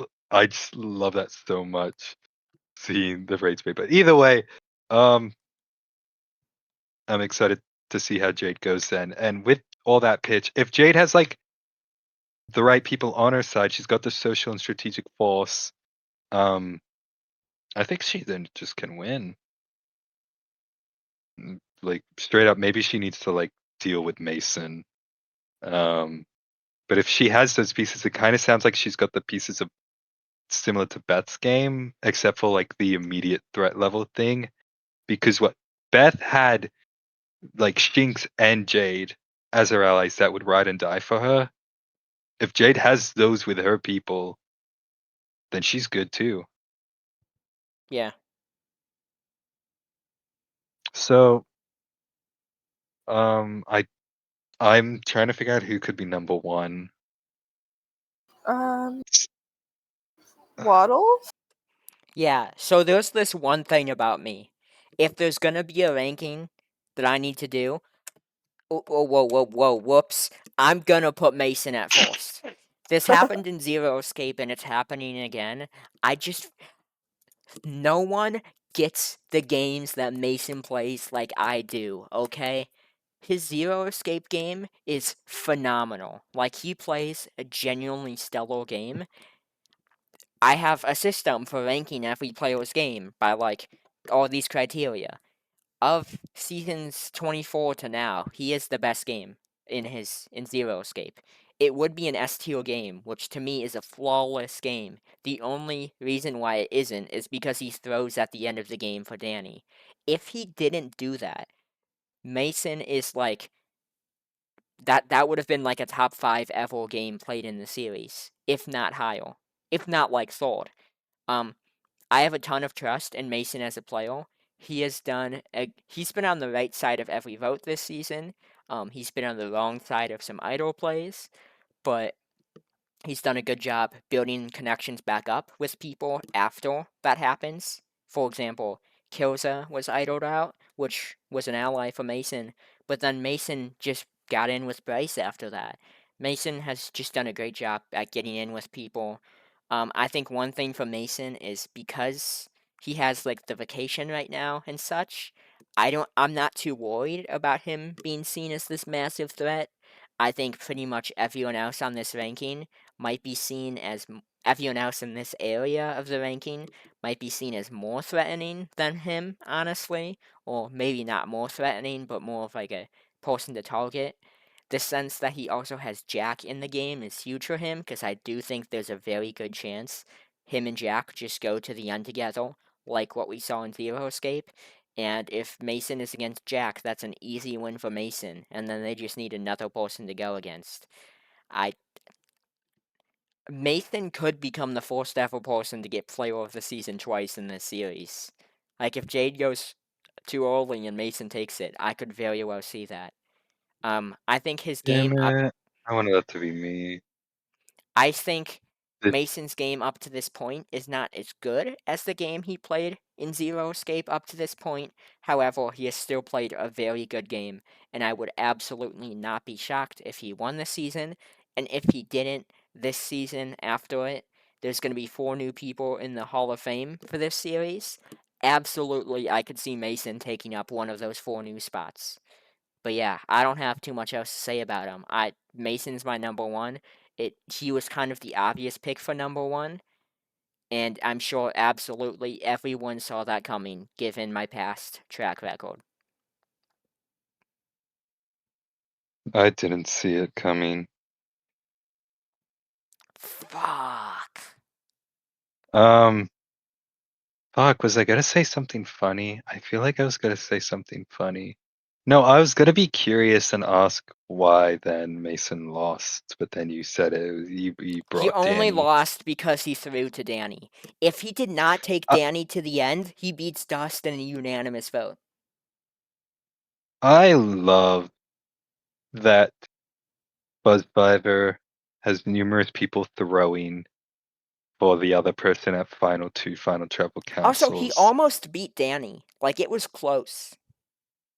Wasn't it a 7-2? Okay, it might have. What I thought maybe it was like a 6. No, because there was only 7 That was jurors. 6-5 was Tucker and Badger. I think it might have been a 5-2 or a 4-3. It was 5. 5-2. It was There were 5-2, but there was a vote changing, like close to yeah. deadline, so it was close. I have vague memories of that season because what was I doing? I was just badly attentive. And I was just like, yeah, something's happening. Go this. But Mason is like he's very consistently just a good player that definitely fully understands and knows how to play the game really well and really smoothly. Um, it reminds me of similar players that play Minecraft, Survivor, Yeah. and that collection are just like insane demons Yep. that I don't know how they all just have that same consistency and power It's in because the they game. all But have yeah, no life. What? I didn't say anything. I no, I need a compliment. The what? I didn't say anything. Like that was great timing. It was Yeah. first. It was a, a first great joke, followed by a second great recovery of the statement. Um. Uh. Uh. Mason. Cole is voiced by Funky Kong. Yeah, so I think that's a great segue into just kind of the recap of how this ranking went. I had Dahlia at 13th, then all 5 Garmadon, so Bryce 12, Clank 11, 10 Flail, 8 Jack, 9 Jack, and then 8 Sandy, and then um, 2 Woo, Bowman and CT, then Jonah, then the last Woo in Plushie, and then the remaining Misako 3, with Celeste at 3, Jade at 2, and Mason at 1. Okay, wait. Why do you do point differences when it's not a boot list, essentially? Because you're saying like it's not I think Dolly is gonna be booted first and then Bryce. You're saying I think Bryce has a more likely chance to win the game over I Dahlia. also do think Dahlia is going to be the first boot at the launch. Okay, let me re-say that. You see, it's not that you think Jonah is going to come fifth and CT is going to come sixth. It's that you think Jonah is more likely to win the game than CT. So you, Correct. but then what's the purpose of the point difference if that's more of a bootless thing? Cause I just think it's kind of fun to show how I do. I don't know. Yeah, you like charts, you like Yeah, points, you like stats. I support that. I like data. But speaking of The data, Star Trek character? huh? The Star Trek character. Yeah. Um, I guess the final thing we have is that in a couple weeks, once we are down to the final 5, we will do our final video for this season. Well, it'll be the final tribal scenarios. Well, I don't know if the others will be here, but at least I'll be there. And it's just going to be running through each possible final tribal scenario, saying who we think votes who. I'll say who I would vote. And, yeah, typically tends to be the shortest of all the things. Um, Before the season started, I was writing a season ranking of all 30 seasons, which I got about halfway through the script before I became not having a microphone anymore, but now I do. So I want to pick that project back up and just slot season 30 into that ranking. So not too long after this season, I would like to have just a full ranking of all 30 seasons, semi-scripted, with this season somewhere in there. And then maybe I'll do more fun stuff. I don't know. I've kind of had fun with it recently, so we'll see where it goes. Me, Ren, and Ellie did a Kanto Pokemon tier list recently, and it was a fucking disaster. It was awesome. So that's We lost my audio. yeah, Ah, yeah. No, Ren's audio is just kind of fucked. What are we gonna do in about that? retrospect, we should have expected that. Yeah, but Uh, then I was like too busy to fucking check it, and then my computer's decided to shit itself, so we can't. Maybe we'll try Ellie's computer to see if she can get. Because I had Yeah, I 1 hour of audio. But- Cooper, you got 1 hour and 17 of my audio, so maybe Ellie will get more. Worst case and I got scenario. two computers. Worst case scenario, we can just use the video I emailed you, and then we'll have your lesser Yeah. quality audio. We have two voices of me. Yeah, which I mean, the more the merrier. I don't know. Yeah, I don't know about I that. don't know about that. Yeah, I'm taking that back. But anyone have anything funny to say? Wait, I have something. Vamp. Okay, so I didn't watch a movie yesterday because Vamping over. for the 10 days Vamping prior. over. Stop vamping. Yeah.